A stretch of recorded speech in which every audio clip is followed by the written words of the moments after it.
আমার মতো যেন ভুল কেউ না করে কোনোদিন, যে স্বামী সংসার জীবন ছেলে মেয়ে এটা ভাইবা যেন জীবনের এই ধরনের কোনো কিছু যেন কোনোদিন যেন এগুলো ধৈর্য না ধরে। আমি অনেক বড় ভুল করছি।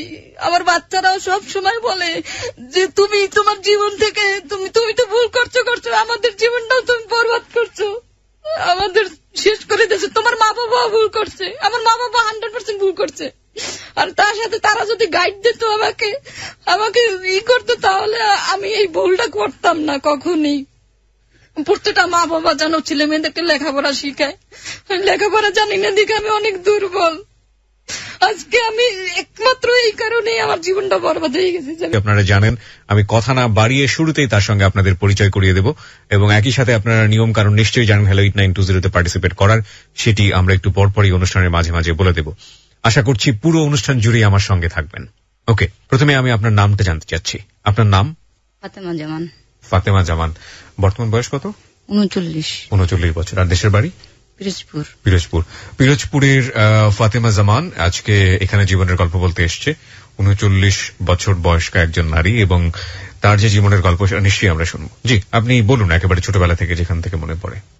আমার বাবা একটা ডিফেন্সে চাকরি করতো। আচ্ছা।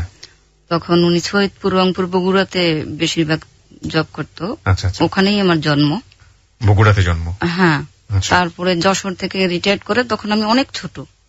যশোর থেকে রিটায়ার করে? হ্যাঁ। আচ্ছা। অনেক ছোট। তারপরে চিটাগাঙে আসে, চিটাগাঙে এসে ওখানে বাড়ি করে। আমরা 4 বোন 2 ভাই, আমি বড়। ওকে। আপনার বাবারা কয় ভাই? 4 জন। ওখানে কি 2 ভাই 2 বোন নাকি 4 জনই ভাই? না 4 জনই ভাই। 4 জনই ভাই। হ্যাঁ।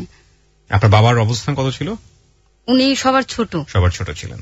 আর আমার বড় চাচা, ওনার ছেলে মেয়ে 4 জন, 2 ছেলে 2 মেয়ে। আচ্ছা। তার ভিতরে আলম ছিল ছোট। আচ্ছা। আর উনি ছিল 3 নম্বরে আর কি, 4 ভাই বোনের ভিতরে উনি 3 নম্বর। আলমের কথা বলছেন আপনি? আলমের কথা, হ্যাঁ। আচ্ছা, ওকে। তা হঠাৎ একদিন আমাদের বাড়িতে আসে বেড়াতে। ও সেনাবাহিনীতে জব করে। আচ্ছা। জব করে, কিন্তু আমাদের সাথে তেমন একটা আসা যাওয়া নাই, যোগাযোগ নাই। আমি ছোটবেলায় 2 বার দেখছি আর কি। আলম? হ্যাঁ, আমার বড় চাচার ছেলে মেয়েকে আমি 2 বার দেখছি, কিন্তু ওই রকম মানে চিনি না আর কি। জি। আমি যখন আসে তখন আমার বয়স হচ্ছে 15, আর ওর আলমের বয়স হচ্ছে 35। আমাদের বাড়িতে হঠাৎ করে আসে। তা আমার বাবা মা তো অবাক হয়ে গেল যে কি ব্যাপার, হঠাৎ করে আলম আমাদের বাড়িতে আসলো এত বছর পরে। তা বলে যে না, এমনিতেই বেড়াতে আসছি। 3 দিন যখন হয়েছে তখন এখন বলতেছে যে চাচি মা আপনার সাথে, আমার মাকে বলতেছে আপনার সাথে আমার কিছু কথা আছে, আপনি মাইন্ড করবেন না তো পার্সোনালি? তখন মা বললো যে হ্যাঁ তুই বলতে পারিস, কেন না, আমি বল কি বলবি। তখন আমার মাকে বললো যে চাচি আমি ফাতেমাকে বিয়ে করতে চাই। মানে আপনাকে বিয়ে করতে চাই? হ্যাঁ। তখন মা বাবা বললো যে না, এটা হয় না, আমরা আপনের ভিতরে এটা কখনোই সম্ভব না। আর তোমার বাবা মা নাই, যেহেতু বড় ভাই আছে বোন আছে, ওদেরকে জিজ্ঞেস করো, ওদের সাথে কথা বলো, ওরা যদি বলে তাহলে দেখা যাবে, কিন্তু আমরা আসলে পক্ষপাতিত্ব না, এই আপনের ভিতরে কোনো আত্মীয়তা করা ঠিক না।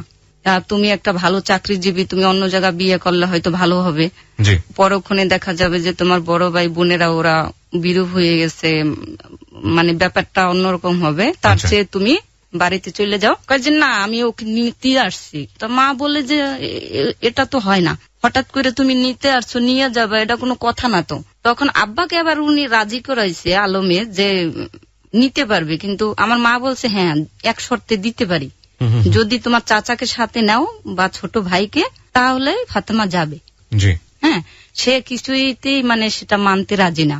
আমি ডেকেতে দান বানতেছি, আমার কাছে মানে আইসে দাঁড়াই বলতেছি কি ফাতেমা রেডি হও তাড়াতাড়ি কইরা। আমি কেন এমন ভাবে বলতেছে, মনে হয় উনার সত্যি আমি বউ, মানে খুব মানে ধুমকি দিতেছে যে এখন রেডি হও, আমি বেবি নিয়ে আসছি, বেবি দাঁড়া করাই রাখছি, তুমি তাড়াতাড়ি রেডি হও। এখন আমি অবাক হয়ে তাকাইয়েছি। পরে মা বললে যে না এটা হয় না। এখন মার সাথে আব্বার সাথে ঝগড়া লেগে গেছে। আব্বা রাজি হয়েছে এক প্রকার যে না কি হবে, তার তো ভাতিজা, হ্যাঁ সে রাজি হয়ে গেছে, কিন্তু আমার মা রাজি হয়নি, আমার মামাও রাজি হয়নি। তো বলছে যে হ্যাঁ এই শর্ত হইলে তুমি নিয়ে যেতে পারো। তখন করলো কি, সে রাগ করে চলে গেল। রাগ করে গেল, আবার বলে গেল যে আমি বাড়িতে যাচ্ছি, আপনারা ওকে নিয়ে, ফাতেমাকে নিয়ে বাড়িতে আসেন, আমি বড় বোনদের সাথে। তখন আবার আমার বড় ভাই, চাচাতো ভাই, ও আবার সৌদিতে থাকে। আচ্ছা। হ্যাঁ, ও বাড়িতে নেই। তখন আমার ওই মানে চাচাতো বোন যেটা বড়, ও আছে, ওই সবকিছু দেখাশোনা করে। তারপরে বলল যে বাড়িতে নিয়ে আসেন। তখন আমার মা মানে রাজি না, আসলে তখনও মা রাজি না, বলে যে না দেখবা। আমার মা বলছে যে না, এখানে একটা গন্ডগোল অবশ্যই অপেক্ষা করতেছে, যে কাহিনী শুরু করছে, আমাদের মনে হয় না ওখানে যাওয়া ঠিক হবে মেয়ে নিয়ে। তখন আমার বাবা বললো আমার বাড়ি আমি যাব, যখন যাইতে বলছে যাব। আমার আব্বা আমাকে নিয়ে বাড়িতে গেল। বাড়িতে যাওয়ার পরে শুনতেছি আমার চাচাতো বোন, বড়টা ছোটটা, মানে এরা যে কি খেপা খেপছে। তারপরে আমার বড় ভাই ও সৌদি থেকে মানে বার্তা পাঠাচ্ছে যে এটা হবার সম্ভব না। কেন হবার না? মেয়ে লেখাপড়া জানে না। হ্যাঁ, মেয়ে এক নম্বরে হচ্ছে মেয়ে লেখাপড়া জানে না, তারপরে হচ্ছে যে সে আমার বাবার অবস্থা ভালো না, গরিব। তখন এগুলো বলার পরে বাড়িতে যাইয়া অনেক মানে ঝগড়া ঝাঁটি কিয়ামত শুরু হয়ে গেল। আমি কিন্তু নিরপেক্ষ, আমার কোনো ভূমিকা নাই কোথাও, আমি একদম চুপচাপ। কিন্তু কষ্ট লাগতেছে ভাইবে যে আল্লাহ আমি কি অপরাধ করলাম, আমাকে নিয়ে এরকম টানা হেঁচড়া শুরু হইলো কেন? এইভাবে গন্ডগোল করার পরে ও তো 1 মাসের ছুটিতে আছে বাড়িতে, আমি আমার মেজো চাচার বাসায়, আমার আব্বা আর আমি, আর ও তো ওর বাড়িতে। এরকম মানে দফায় দফায় চলতেছে ঝগড়া ঝাঁটি, মীমাংসা, কিন্তু কিছুই হচ্ছে না, সবকিছু জিরো। তখন অনেক রাগারাগি হয়েছে। একদিন রাত্রে হঠাৎ করিয়া ওর এক কলিগ ছুটিতে আসছে, ও এগুলো শুনছে। ও আবার আমাদের বাড়ির কাছে শুনে এখন বলতেছে কি ব্যাপার, চাচার সাথে এরকম আলমের সাথে লাগছে কেন? তারপরে আমার মানে ফ্যামিলির সাথে আলাপ করে দেখে যে এই মানে ঘটনা। তো বলে যে হ্যাঁ আমি জানি, আমি সাক্ষী, এই চাচার মেয়েকেই তো মানে ওর নামে কাবিন কইরা রেশন খাইতেছিল। ফলস। কে বলছে এটা? এটা ওর কলিগ, একজন কলিগ বাসায় এসে তখন আমার বাবাকে বলছে। হঠাৎ করে আমার মেজো চাচার সাথে এগুলো শুনে এসে বলে আরে ভাইরা জানেন আমার মেয়ের নামে তো এরকম রেশ, এই জন্যই তো বলে আমার বউ বলে যে বিয়ে দিতে পারবেন না, আপনি বিয়ে দিতে চাইলে এই ধরনের কথা বলে, বিয়ে দিতে চাইলে আপনি বিয়ে দিতে পারবেন না। না, আচ্ছা। তখন আমার আব্বা বলে আরে তুই এত কিছু মানে লুকিয়ে রাখছিস, তুই আমাকে সরাসরি বললেই তো হইতো যে এই অবস্থা, কিন্তু তারা স্বীকার করে না। মানে আমি যতটুকু বুঝলাম যে আপনার নামে সে কোন একটা জায়গায় কাবিন, ফলস কাবিন জমা দিয়ে রেশন তুলছে সরকারি চাকরি, কিন্তু আমরা জানি না, আমাদের কাছে কোনো ডকুমেন্ট নাই, বিয়েও করেনি। না না না, ওকে ওকে না, সেই কারণেই সে আমাকে আনতে গেছিল। হ্যাঁ, ইনুর থেকে বউ দেখতে চাইছে যে তুমি 10 বছর হয় কাবিন করে খাচ্ছ, বউ খোঁতায় নিয়ে আসো, কিন্তু সে আমাদেরকে বলে নাই, লুকাইছে, কিন্তু ওই ছেলেটা বলে দিছে। আচ্ছা আচ্ছা। হ্যাঁ, বলার পরে তখন আব্বা তো ক্ষিপ্ত হয়ে গেছে। ক্ষিপ্ত হইতো না, আমার আব্বা যখন বলছে আরে বেটা তুই আমার বড় ভাইয়ের ছেলে হয়ে আমার সাথে এরকম একটা ধোকাবাজি প্রতারণা করলি, আমি সরল সুধা মানুষ, তাহলে তো তোকে তো আমার দেখতে হয়। যখন বলছে তখন আমার মেজো চাচা, তারপর আব্বার একটা মামাতো ভাই, সেও অনেক মুরব্বী, অনেক সিনিয়র, সে, তারপরে আমি, আমার আব্বা একত্রে বসে খানা খেতেছিল। তখনও আমার বড় বোন, চাচাতো বোন আর আমার চাচাতো ভাই আলম, সে এসে করলো কি হুট করে বাসার ভিতরে ঢুকে গেল। এসে ওদের বাড়ি একটু দূরে, কিন্তু দূরে ফাঁকা ফাঁকা, আমার চাচার মেজো চাচার বাড়ি আর ওদের বাড়ি একটু ফাঁকা। বাসার ভিতরে আসার আইসে বলে যে হ্যাঁ, আমার আব্বা যখন বলছে না যে হ্যাঁ আমি দেখে নেব, তখন বলে আমাকে কি দেখবি? আইসি জুতো খুইলা আব্বার মুখের উপরে ধরছে। তখন 3 চাচা বসা মুরব্বী, আমার বাবা ছোট, আর আলম এই কাজটা করেছে। হ্যাঁ, আব্বা অবাক হয়ে তাকাই আছে, আর আমার ভাত খাওয়া হয়ে গেছে, আমি অলরেডি মানে চলে গেছি রুমের ভিতরে, যে এখানে মুরব্বীদের সাথেই হচ্ছে, আমার তো এখানে ভূমিকাই নেই, আমি কোনো কথা বলিনি। আমি চোখ দিয়ে অটোমেটিক আমার পানি এসে গেছে, কষ্ট লাগছে যে সে, সবাই জানে সে একটা ভদ্র ছেলে, আলম একটা খুব ভালো ছেলে, কিন্তু ওদিন থেকে সে মানে তার রূপটা মানে দেখা গেছে যে সে মুরব্বীদের সামনে এটা করলো। তারপর আমার বাবাকে তখন আমার চাচা যে মুরব্বী, একজন মামাতো ভাই আর একজন আপন চাচা, মেজো চাচা, তখন বলে রে তুই তো ওর গায়ে শুধু জুতোই মারিস নেই মুখে, আমরা 2 চাচা 3 ভাই কি জুতো মার হয়েছে, তুই এত অভদ্র কবে হইলি? ওই যে বললো না আমাকে দেখে নেবে, আমি ওখানে সোনার টুকরা, আমাকে দেখতে পারবে না। আর ওদিকে আমার বড় বোন, চাচাতো বোন যেটা, ওনার বড় বোন, সে আমাকে সহকারে গালিগালাজ করতেছে। আচ্ছা, এখন দেখতেছি মা যা বলছে তাই ঠিক। এইভাবে দ্বন্দ্ব চলতে চলতে আলমের ছুটি প্রায় শেষ। হ্যাঁ, আমি কিন্তু তখনও বাড়িতে, আমার আব্বা আর আমি। তখন আমার মা আবার চিন্তায় পড়ে গেল, কি ব্যাপার, ওরা গেল বাড়িতে, কোনো খবরও নাই, আসেও না। আমার মা আবার চলে আসছে চিটাগাং থেকে, আমার মা আবার পিরোজপুরে চলে আসছে, বুঝছেন। আইসে দেখতেছে আমার মা যেদিন আসছে তার 2 দিন আগে আবার আলমে চলে আসছে, ছুটি শেষ। এইভাবে গন্ডগোল চলতে চলতে পরে করলো কি, ও ছুটি শেষ দেখা ও অফিসে যাইয়া আবার 10 দিনের ছুটি নিচ্ছে। আচ্ছা, ছুটি নিয়ে তারপরে আবার দেশে গেছে। যাওয়ার পরে এখন আমার মা বাবাকে বলে, হ্যাঁ চাচি আপনিও আসছেন, ভালো হয়েছে, চলেন আপনাদের সবাইকে আমি এই চিটাগাং নিয়ে যাবো। কেন, এই ব্যাপারে আমি একাই ডিসাইড করবো কি করা যায়, কিন্তু এখনো সময় হয় না। ফ্যামিলি সবাই যখন এই ধরনের ব্যবহার করতেছে, আমাদের ভিতরে গন্ডগোল লাগছে, এটা আস্তে আস্তে আমি সমাধান করব। আর চাচাকে মানা করবেন যেন আমার অফিসে না যায়। হ্যাঁ, তা আমার মা বললো যে তুমি তোমার চাচাকে কেন জুতো মারলা, গালি গিলাস করলা, সে মুরব্বী বলতেই পারে যে তোরে দেখাই দেবে, তাই তুমি তো এই কাজটা করা ঠিক হয় না। সে একজন অনেক সরল মানুষ আর তোমাকে অনেক ভালোবাসে, তুমি এই ধরনের কিভাবে করলা। তখন আমাদেরকে ও নিজের টাকায় খরচ দিয়ে আমাদেরকে চিটাগাং নিয়ে আসে। আচ্ছা, আমরা বাসায় চলে যাই, ওই নিউটে চলে যায়। এরপরে এইভাবে আজকাল কি বলবি কি সিদ্ধান্ত নিলি। তখন আমার মা আর কি বুঝতে পারলো যে আসলে এর ভিতরে ও চাচ্ছে যে এই ব্যাপারটা যদি নিউটে জানে তাহলে ওর ক্ষতি হবে, এই জন্য বিয়েও করবে না, কিছু না, আমাদের সাথে এরকম করতেছে, মেয়ে বিয়েও দিতে দেবে না। তখন আমার মা বাবার ভিতরে একটা গন্ডগোল সৃষ্টি হয়ে গেল। আমি ঠিক বুঝতে পারছি না, মানে জিনিসটা খুব কনফিউশন লাগছে। কারণ একটা জিনিস যেটা বুঝতে পারছি যে ও কোন একটা নকল নথিপত্র বা কাবিন দিয়ে যেখানে কাজ করত সেখানে সরকারের ঘরে এই কাগজগুলো জমা দিয়ে সে লম্বা সময় ধরে প্রায় 10 বছরের মতো রেশন খাচ্ছে, যেটা সম্পূর্ণরূপে অবৈধ। যখন সরকারের তরফ থেকে তাকে কাগজপত্র এগেইনস্টে প্রমাণ দেখাতে বলা হয়েছে, তখন এসে আপনাদের উপরে এরকম জবরদস্তি করছে, কারণ বউকে তো দেখাতে হবে আলটিমেটলি। আপনি তো তখন কিন্তু সে ক্লিয়ার ভাবে বলে না, কিন্তু যখন আপনার বাবা এটা জানতে পারলো যে ওর কলিগের কাছ থেকে যে এই কাজটা সে করেছে, তারপর আপনার বাবা বলেছে তাকে দেখে নিবে এবং তখন আপনার বাবার সঙ্গে খারাপ ব্যবহার করেছে, তারপর আপনার বাবা তার সঙ্গে কেন চিটাগাং হয়ে গেল? আমাদের বাড়ি না চিটাগাং, চিটাগাং তাকে নিয়ে কেন আসলো? আবার নিয়ে আসলো এই জন্য যে ওখানে যাই আপনাকে সমাধান দেব, এটা বলছে। কিন্তু আসলে তা না, আসলে সে ভয় পাচ্ছিল যে আমরা মানে অফিসে যাই রিপোর্ট করলে হয়তো কোনো কারণে ক্লেম করে তারা চাকরি। হ্যাঁ, বলছে যে আমার অফিসের চতুর্সীমানায় আপনি আসবেন না, আমি সমাধান দেব। এইভাবে বেশ অনেকদিন যায়। এটা হচ্ছে আপনার 91 সালের আপনার মাঝামাঝির দিকে শুরু, ধরেন ওখানে 6 মাস, আর এদিকে ধরেন 92 সালের ডিসেম্বরের দিকে সমাধানটা মোটামুটি মানে লাইনে আসবে আর কি। তখন আমাদের সাথে এইভাবে চলে অনেক দিন থেকে, কোনো সমাধানই দেয় না। পরে আমার আব্বা করলো কি, সিদ্ধান্ত নিল মা আব্বা যে না, এই সমাধান যখন সে দিতেছে না, অন্য কিছু করা লাগবে। আব্বার সাথে আমার মা সিদ্ধান্ত নিল, আব্বার সাথে আবার মার সাথে লাগিয়ে গেল। আমার আব্বা বললো যে না, ওয়েট করতে হবে। ও যখন বলছে, আমার মা বলছে যে না, এখানে কখনোই এই কাজটা সম্ভব না, এটা তুমি বললে হবে না, তোমার ভাইস্তে তো, এই জন্য তুমি বুঝতে পারতেছো না। এটা নিয়ে আমার মা বাবার সাথে অনেক বড় একটা দ্বন্দ্ব লাগে, ফ্যামিলিগত। লাগার পরে একদিন করে কি, আমার মা রাগ কইরা, ওখানে তো আবার পাহাড়ি এলাকায় পাহাড়ি গ্রাম আছে, পাহাড়ি গ্রামে আমার মা চলে যায় রাগ কইরা। পরে খুঁজে পাই না, পরে প্রশাসনের লোকজন মিলে তারপর আমার মাকে খুঁজে বাইর করে যে পাহাড়ি গ্রামে এক বাসায় বসে আছে। পরে নিয়ে আসার পরে বলে যে হ্যাঁ, আমার মেয়েকে নিয়ে এরকম শুরু করছে, আমার মেয়েটা না বিয়ে দিতে পারবো না কিছু না ও করবে, এটা তো খুব খারাপ কথা। এটা মানে ওর বাবা বুঝতে চাচ্ছে না।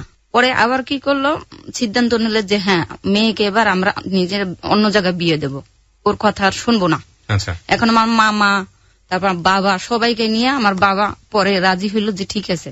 তখন ওই মুহূর্তে টাকা পয়সার অনেক সমস্যা, তা আমাদের অনেক গরু ছিল, কয়েকটা গরু বিক্রি করলো, ছাগল বিক্রি করলো, ধান ছিল, অনেক ধান হইতো ওই সময়, বিক্রি কইরা অনেক টাকা পয়সা নিয়ে ফ্যামিলি সব পিরোজপুরে চলে গেল যে দেশের বাড়িতে মেয়েকে বিয়ে দেব। পরে দেশের বাড়িতে এরকম কয়েকটা জায়গায় এই করার পরে এক জায়গা মানে আমার বিয়ে হ্যাঁ সব ফাইনাল হইল। হঠাৎ করে সে আবার 10 দিনের ছুটি, কার কাছে খবর পাইছে না ফ্যামিলি জানাইছে, কে জানে, ফ্যামিলি সম্ভবত জানাই না, হয়তো আমার মেজো চাচার দিক থেকে হয়তো কেউ জানাইছে। আইসে আমার বিয়ে ভেঙে দিল, এসে বিয়ে ভেঙে দিল। হ্যাঁ, ভেঙে দিল আর বললো যে আমি ই করব, কেস করব আমার বউ। তখন আমার মানে আব্বার মাথা নষ্ট হয়ে গেল, মারও মাথা নষ্ট হয়ে গেল, কি বলে না বলে। মানে বিপদ শুধু ওরা না, বিপদে আপনারাও আছেন এক করতে, কারণ এইরকম যদি কাবিননামা ফলস কাবিননামা নিয়ে দৌড়াদৌড়ি করে তাহলে আপনারা তো বিয়ে শাদী নিয়ে ঝামেলা হবে। সেইটাই তো। এবং একই সাথে আমার তো মাও তো বিপদ। হ্যাঁ, আমার মা তো মানে মাথা নষ্ট হয়ে গেছে। আমার মা একটু কিন্তু লেখাপড়া বেশি, বুঝছেন, বাবা ওইরকম কোনো লেখাপড়া না। জি। তখন আবার আমাদেরকে নিয়ে আসলো চিটাঙে ফেরত, বিয়ে ভাইয়া ভেঙে দেওয়ার পরে তখন তো আমার মা সিদ্ধান্ত নিল যে না, এটা অফিসে অবশ্যই জানানো উচিত, মানে ওর অফিসে। হ্যাঁ, ওকে। তারপরে আমরা, আমার মামাও ছিল সাথে, আমার মামা সহ, তারপর মা বাবা আমি সহ অফিসে আসি। ও তখন হচ্ছে আপনার 91 এই তো শেষ হইলো, অফিসে আসে। হ্যাঁ হ্যাঁ, 92 ডিসেম্বরে। আচ্ছা, ডিসেম্বরে। কিন্তু আলমের বাবা কি বলছিল যে না না, আলমের বাবা তখন নাই তো, মারা গেছে। তখন মারা গেছে, মাও নাই তো বলুন। আপনারা তার অফিসে গেলেন। হ্যাঁ, তারপর? হ্যাঁ, অফিসে আসার পরে বিস্তারিত ঘটনা যা হয়েছে শুরু থেকে আমরা ওগুলো সবকিছু অফিসকে জানানো হয়েছে, ওর আলমের অফিসে। ওগুলো সবকিছু জানানো হয়েছে যে সে এতদিন থেকে এতদিন এই ধরনের হয়েছে। এখন অফিসিয়ালি ওর যে ইনচার্জ কোম্পানির, সে তো চাবে যে একটা ছেলে যাতে ভালোভাবে চাকরি করে, হ্যাঁ, সমাধানে আসে, এই ব্যবস্থা করতে। আর যখন শুনলো যে আমার আব্বাও মানে ডিফেন্সে চাকরি করতো, তখন তারা অনেক খুশি। আরো শুনছে সে আপন চাচা, তখন আরো খুশি। কিন্তু সে আমার চাচা তো ভাই আলম তখন স্বীকার করে নাই যে আমি আপন চাচা তো বোন বা সে চাচা। ওখানে বলছে যে না, সে আমার বাড়ির কাছেও যাইতে পারে নাকি, হাঁটতে পারে নাকি, তাকে চিনি না তো, অফিসে বলেছে। হ্যাঁ, সে আমার চাচা না। তখন ওনারা তদন্ত করে দেখে যে না, সে আপন সত্যি চাচা। তখন আমার চাচা তো বোন বড় যে, সে আবার স্বীকার করছে যে হ্যাঁ, সে আমার ছোট চাচা, আমার বাবা বড়। তখন এখন ওনারা সিদ্ধান্ত নিলে সে তো রাজি হবেই না, বলে যে আমার জব যদি চলে যায় যাবে, কিন্তু সে মূর্খ মেয়ে আমি বিয়ে করতে পারবো না। আমি ঠিক কনফিউজ হয়ে যাচ্ছি আবারও। একটা হচ্ছে যে আপনারা তো বিয়ে করবেন না বলেই অফিসে গিয়ে ক্লেম করেছেন নাকি? অফিসে গিয়ে না না, সরি, হ্যাঁ, এখানে মানে হ্যাঁ অফিসে গেছি কমপ্লেন করার পরে। আমার বাবা ডিফেন্স চাকরি করে, ও চাকরি করে, এখন বলে ছেলেও আমাদের মেয়েও আমাদের, আমরা যা করি ওইটা আপনাদের ফয়সালা মাইনে নিতে হবে। তারা সিদ্ধান্ত নিল যে আমার সাথে তার আলমের সাথে বিয়ে দেবে। কারা সিদ্ধান্ত নিল এটা? অফিস থেকে সিদ্ধান্ত নিল, অফিস থেকে একদম রেকর্ড অফিস। হ্যাঁ, তখন আমার আব্বা রাজি হইল আর কি। কিন্তু তখন আবার আলম বিগড়ে গেছে, আলম রাজি না বিয়ে না, তখন আলম বিগড়ে গেছে, আলম চাচ্ছে না বিয়ে না। একটা বিষয় খুবই গুরুত্বপূর্ণ এখানে, সেটা হচ্ছে যেই সংস্থাতে উনি কাজ করত সেখানে এই জিনিসটা যে ভুয়া, একদিন যাবত যে জিনিসটা করেছে সেটা যে ভুয়া, এটা প্রমাণিত হলে তো চাকরি থাকার কথা না, এখানে তো কম্প্রোমাইজ করা। হ্যাঁ হ্যাঁ হ্যাঁ হ্যাঁ, কম্প্রোমাইজ করছে এই জন্য যে সে আপন চাচা তো বোন। হ্যাঁ, আর সে যেহেতু করছে, মেয়েটাও দেখতে শুনতে খারাপ না, কেন হবে না, অবশ্যই তুমি করবা। এইটা তারা সিদ্ধান্ত নিয়েছে যে আপনার ছেলে আমাদের ছেলে, আপনার মেয়েও আমাদের, ছেলেও আমাদের, আমরা যা বলবো ওইটা আপনার মাইনে নিতে হবে। আমার আব্বা আবার এটা মাইনে নিচ্ছে। তখন সিদ্ধান্ত নিলে কিন্তু আলম বিয়ে করতে চায় না। Very interesting. হ্যাঁ, আলম রাজি না। আলম বলতেছে যে আমার চাকরি চলে যাক, কিন্তু আমি বিশেষ করে আমার মানে বাবা গরিব, হ্যাঁ, তারপরে আমি লেখাপড়া উচ্চ শিক্ষিত না, এই জন্য সে বিয়ে করবে না। একটা খুবই ইন্টারেস্টিং বিষয় আমরা বুঝতে পারছি যে সামনে ঘটতে যাচ্ছে। একটা হচ্ছে যে সে এতক্ষণ দৌড়াদৌড়ি করলো বিয়ে করার জন্য, অন্য কোথাও বিয়ে হতেও দিতে চাচ্ছে না। যখন তার বিপদ হওয়ার সম্ভাবনা, ঠিক ওই মুহূর্তে অফিস থেকে সিদ্ধান্ত আসলো ঠিক আছে তোমরা তাহলে বিয়ে করো। অফিস একটা খুবই উদারতার পরিচয় দিল, কারণ তার চাকরি থাকার কথা না। তখন সে আবার বিয়ে করতে চাচ্ছে না। This is very very interesting. Okay, বলেন তারপর। তখন যখন চাচ্ছে না, তখন ওকে মানে কি বলবো, ওকে খেপানোর জন্য করলো কি, আমাকে জিজ্ঞেস করলো যে তুমি কি বলো, আমরা তো সবাই রাজি। হ্যাঁ, ও করলো কি করবে না সেটা পরে দেখবো, কিন্তু তুমি কি বলো, তুমি কি রাজি? এখন আমার বাবা মা যখন ওদের কথা মাইনে নিয়েছে, আমি বলছি আপনারা যা করেন সেটাই আমি রাজি। তখন করলো কি, 10টা ছেলে আইনে আমার সামনে দাঁড়া করাইলো। 10টা মানে লোক ছেলে আইনা বললো যে এই মেয়ে কি তোমাদের পছন্দ হয়? ও যখন ঘৃণা করছে না যে আমি মূর্খ জুংলি গরিবের সন্তান, কেন বিয়ে করবো, ওকে বিয়ে করে তো আমি সারা জীবন সুখী হইতে পারবো না, সমাজে নিয়ে চলা যাবে না। তখন মানে ওনাদের অফিসের সিনিয়রদের লাগছে যে মেয়েটার তো কোনো দিকটা আমি ওই ধরনের কিছু দেখতেছি না, আরো আপন চাচা তো বোন, কেন হবে না? লোকজন দাঁড় করানোর পরে? হ্যাঁ, 10টা ছেলে দাঁড়া করাই আমাকে বলতেছে কি, এর ভিতর থেকে দেখো তোমার কাকে পছন্দ হয়। তখন আমি কিছুই বলিনি, আমি একদম নীরব, নিচে মাথা দিয়ে চুপ করে আছি, আমি কিছু বলি নাই। কিন্তু ছেলেরা পছন্দ করছে আমাকে, সবগুলোই পছন্দ করছে। এখন যেই করছে তখন সিনিয়ররা বলতেছে যে দেখছিস তুই তো মূর্খ, জঙ্গলি, কত কিছু বলতেছিস, আর এই 10টা ছেলে যে ওকে পছন্দ করলো বিয়ে করার জন্য, তুই কেন করবি না, তোর করতে হবে।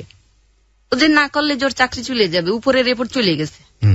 এখন উপর থেকে ওনারা পারমিশন নিছে যে আমরা এই ব্যাপারটা সমাধান করার চেষ্টা আছি, ও যদি বিয়ে করে ফেলে এই মেয়েকে তাহলে ব্যাপারটা আমরা সামলেই নেব, তাহলে ছেলেটার কোনো সমস্যা হবে না, মেয়েটারও সমস্যা হবে না। আচ্ছা, এখন তারা এটা ই করছে, ওরা মনে করছে কি যে বিয়ের পরে হয়তো মানে ও ঠিক হয়ে যাবে আর কি। আচ্ছা, তখন আমি কোনো কথা বলিনি এখানে, আমি বলছি আপনারা যা করেন ওইটা ইয়েছে, চুপ আছি।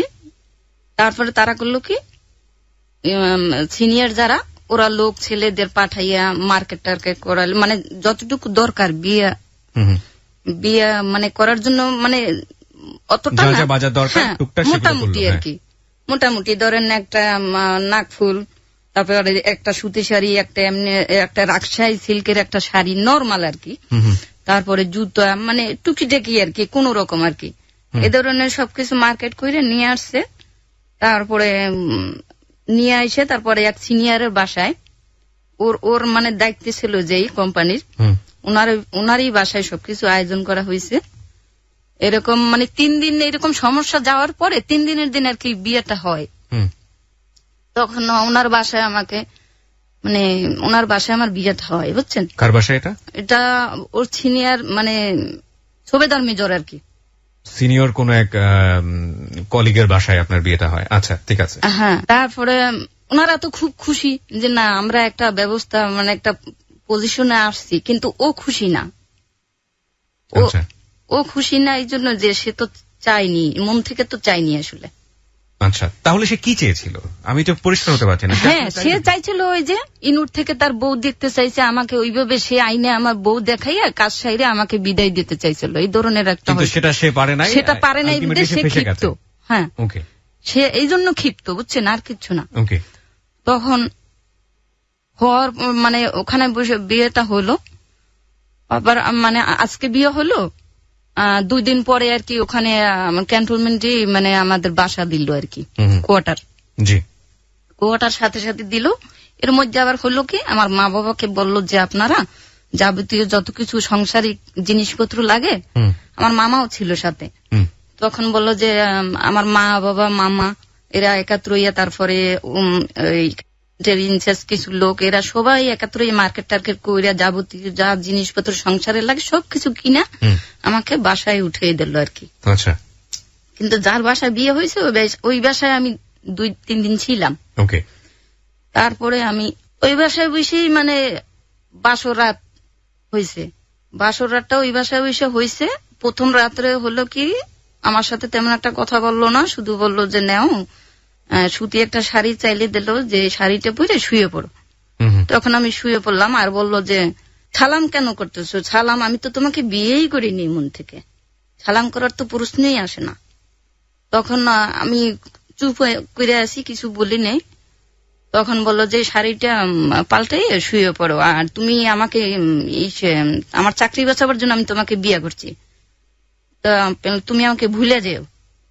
তখন আমার মানে আমি তখন মানে সাহস, আমার তো শরীর কাঁপতেছিল অনেক ভয়তে, এত শরীর কাঁপতেছিল যে আমি কোনো আর মানে ওর মুখের দিকে, আলমের মুখের দিকে তাকাইতেই পারতেছিলাম না ভয়তে। তারপরে আমি মানে সাথে সাথে আমার কান্না এসে গেছে এই কথাগুলো শুই না, যে এত কিছু হইলো, তারপরে সে এরকম কথা বলতেছে, একটু কি দয়া মায়া নাই আমার প্রতি? আমি চাচাতো বোন আরো, আমি কোনো উত্তর দেইনি। ওই দিন গেল, সকালবেলা ভোরে উঠে চলে গেল, আমার সাথে আর কোনো কথাই বললো না, শুধু বললো যে যদি কেউ কোনো লোক জিজ্ঞেস করে যে রাত্রে তোমার সাথে আমি কোনো কথা বলছি কিনা, বলবা যে না।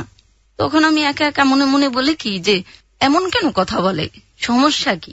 তখন আমি চুপ হয়ে আছি। তখন আমাকে তো সকালবেলা আমার ভাবিরা, ওনার বোর ফ্যামিলির লোকজন সবাই ধরছে, তারপরে সিনিয়র যে সুবেদার মেজর সে ধরছে, কিরে ও কি ঠিক হয়েছে, আলমে তোর সাথে ভালোভাবে কথা বলছে? আমি এখন হাসি দিয়ে বলি কি হ্যাঁ বলছে, কিন্তু আসলে তো সে ওই হয়নি। হ্যাঁ, তারপরে এর পর দিন রাত্রে আবার ওনার বাসায় আসছি কিভাবে, ও তো থাকে অফিসে, দেখি যে একটা লুঙ্গি নিয়ে শুধু নিজে চেঞ্জ করার জন্য আসছে, আইসে চুপচাপ করছে, কথা নাই কথা নাই, ওই একই গান গাচ্ছে যে 3-3টা জীবন মনে হয় নষ্ট হয়ে যাবে। 3-3টা জীবন কি আমি না বুঝতে পারতেছি না, কি বলে 3-3টা জীবন, মানে আমি আর সে আলমে, কিন্তু আর একটা কি আমি বুঝতে পারতেছি না, কিন্তু আমি সাহসও পাচ্ছি না জিজ্ঞেস করার, প্রিয় শ্রোতা, জিজ্ঞাসা সাহস পাচ্ছি না আমি তো ভয়তে মানে কাঁপতেছি। ওনার আলমের মুখের দিকে আমি তাকাইতেই পারতাম না, ওনার পাশে বসা তো দূরে রয়েছে আর কথা বলা তো দূরে আছে, আমি এত ভয় পাইতাম ওনাকে। তখন এখন আমি বললাম সুবেদার মেজরের বউর কাছে যে আমি বুঝতে পারতেছি না, সে 3টা জীবন নষ্ট হয়ে গেল, আমি আর আলম, কিন্তু আর একটা কি। এখন আমাকে বলতেছে যে তুই জানার চেষ্টা কর ফাতেমা, যে সে কে। বলে না, শুধু বলে তুই আমাকে ভুলে যা, চাকরি বাঁচাবার জন্য তোকে বিয়ে করছি, তুই আমাকে ছাইরে চলে যা।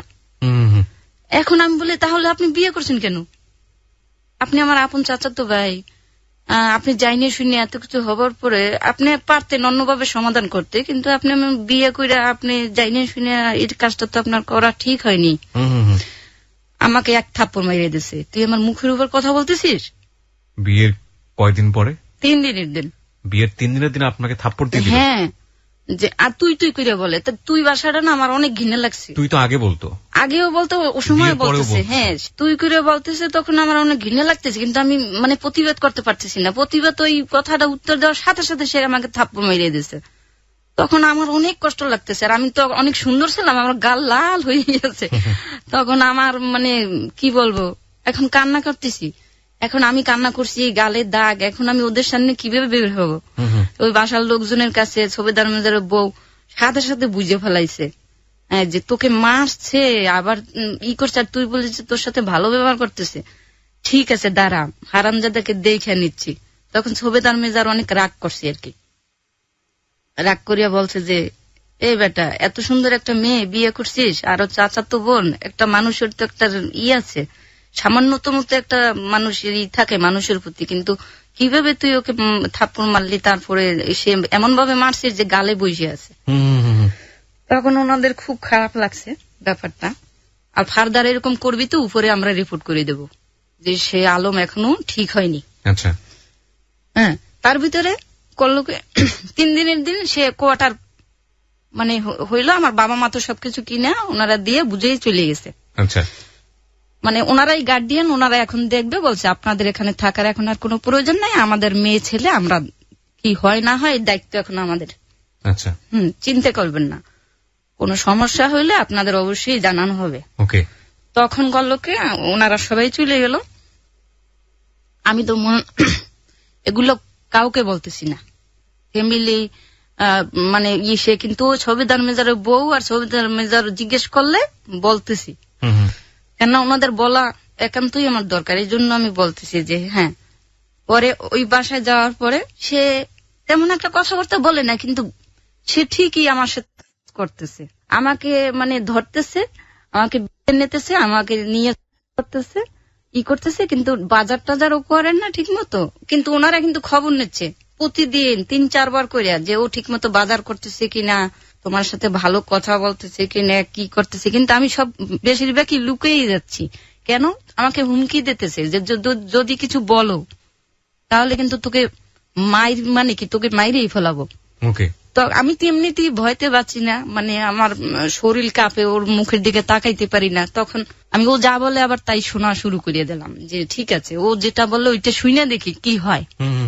এখন আমি তো মানে চেষ্টা করতেছি, তাকে অনেক ভালোবাসতেছি, আমি নিজে নিজে সাইদে সাইদে তার সাথে আমি শয়তানি বদমাশি মানে যত শয়তানি করা দরকার আমি ওর সাথে করতেছি, কিন্তু ও বিরক্ত বোধ করতেছে, ও এটা পছন্দ করতেছে না, আর ধাক্কা মারে, উল্টো পাল্টা গালি গালাজ করে, বলে যে তুই দূরে দূরে থাক, তোকে তো বলিনি এগুলো, তো আমি তোকে তো আমি বউ বললে স্বীকারই করিনি তুই।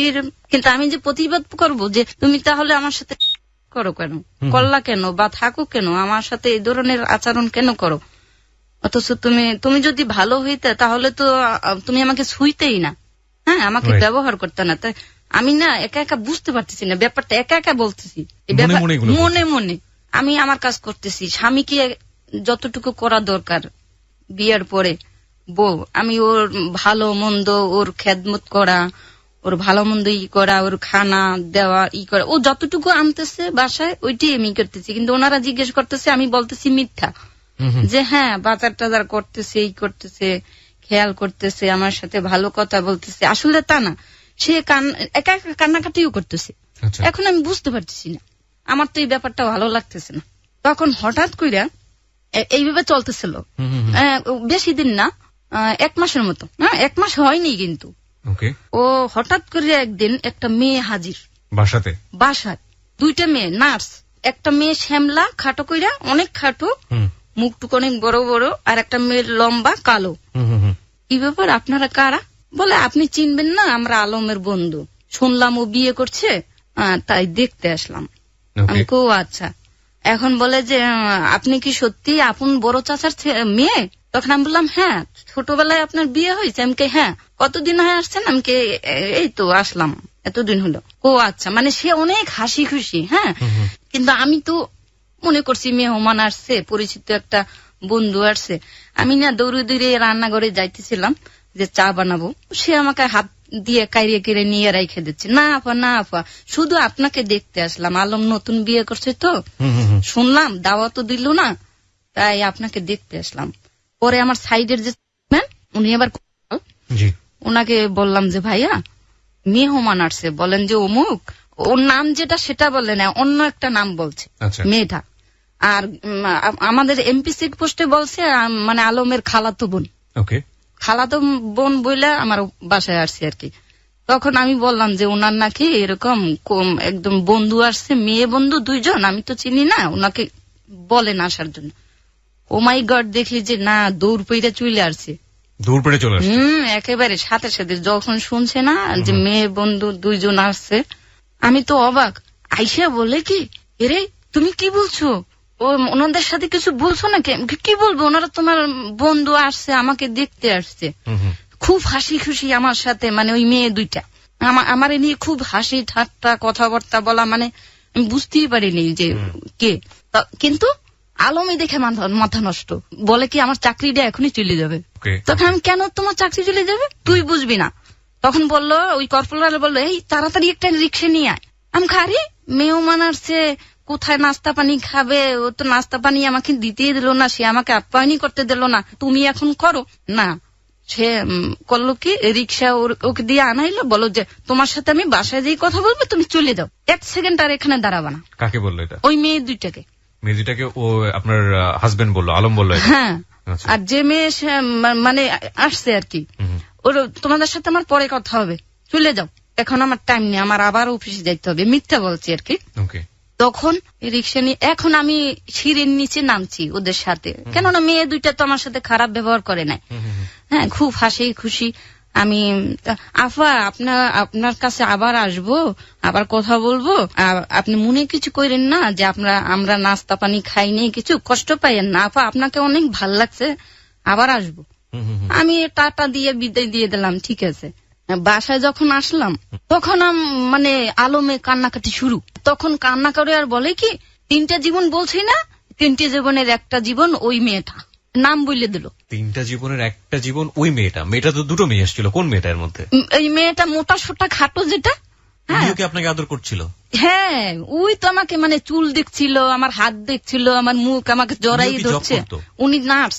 উনি নার্স ছিল, প্রাইভেট ক্লিনিকে ওই সময় জব করতো, এখন সরকারি। কি নাম ছিল ওনার? ওনার অরিজিনাল ছিল কোহিনুর, আর আমার বাসা আসছিল লাকি নামে। লাকি নামে, ঠিক আছে। তো ওই মেয়েটাও আপনাকে আদর যত্ন করতো। ওই বললো 3টা জীবনের এই মেয়েটা হচ্ছে সেই জীবন। কিন্তু মেয়েটা ধরা দেয়নি, বুঝছেন। এখন আমি না থম খাইয়ে গেছি, আবার ভয় লাগছে যে কিছু বললেই তো মাইন্ড শুরু করে দেবে।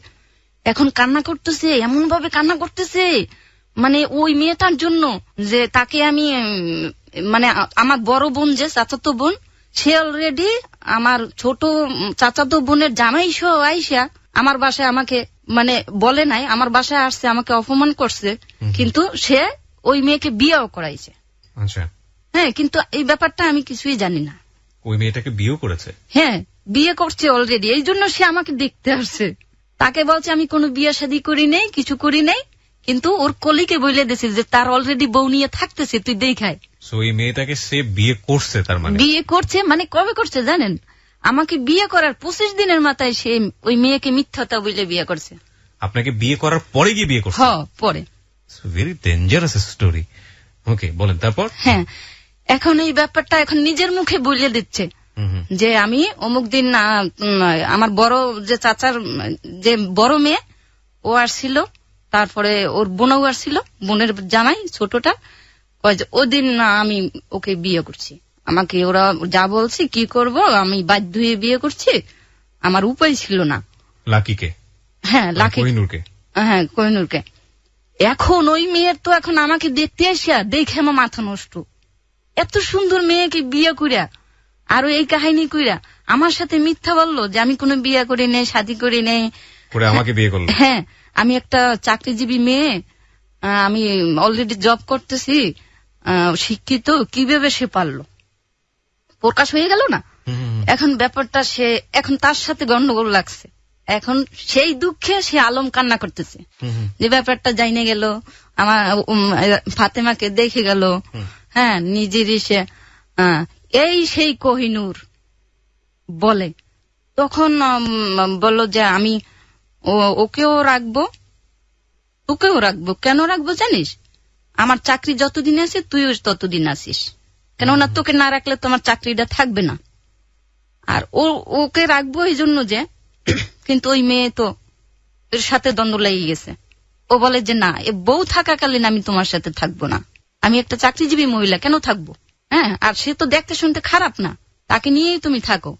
না, সেটা হবে না, তাকে রাখবো না, তোমারও থাকতে হবে। এখন করলো কি, আমাকে রাজি করাইলো, কান্নাকাটি করে। আমি আবার ওনার কান্নাকাটি দেখে আমি আরো দুর্বল হয়ে গেলাম যে উনি আলমে এইভাবে কান্নাকাটি করতেছে। ঠিক আছে, যা থাকে কপালে। আমি এবার আমার ছোটবেলা থেকে একটা অভ্যাস, কি মানুষের কষ্ট আমি দেখতে পারি না, ত্যাগ করতে অনেক ভালোবাসি। তারপরে আমি রাজি হইলাম ওর কথায়।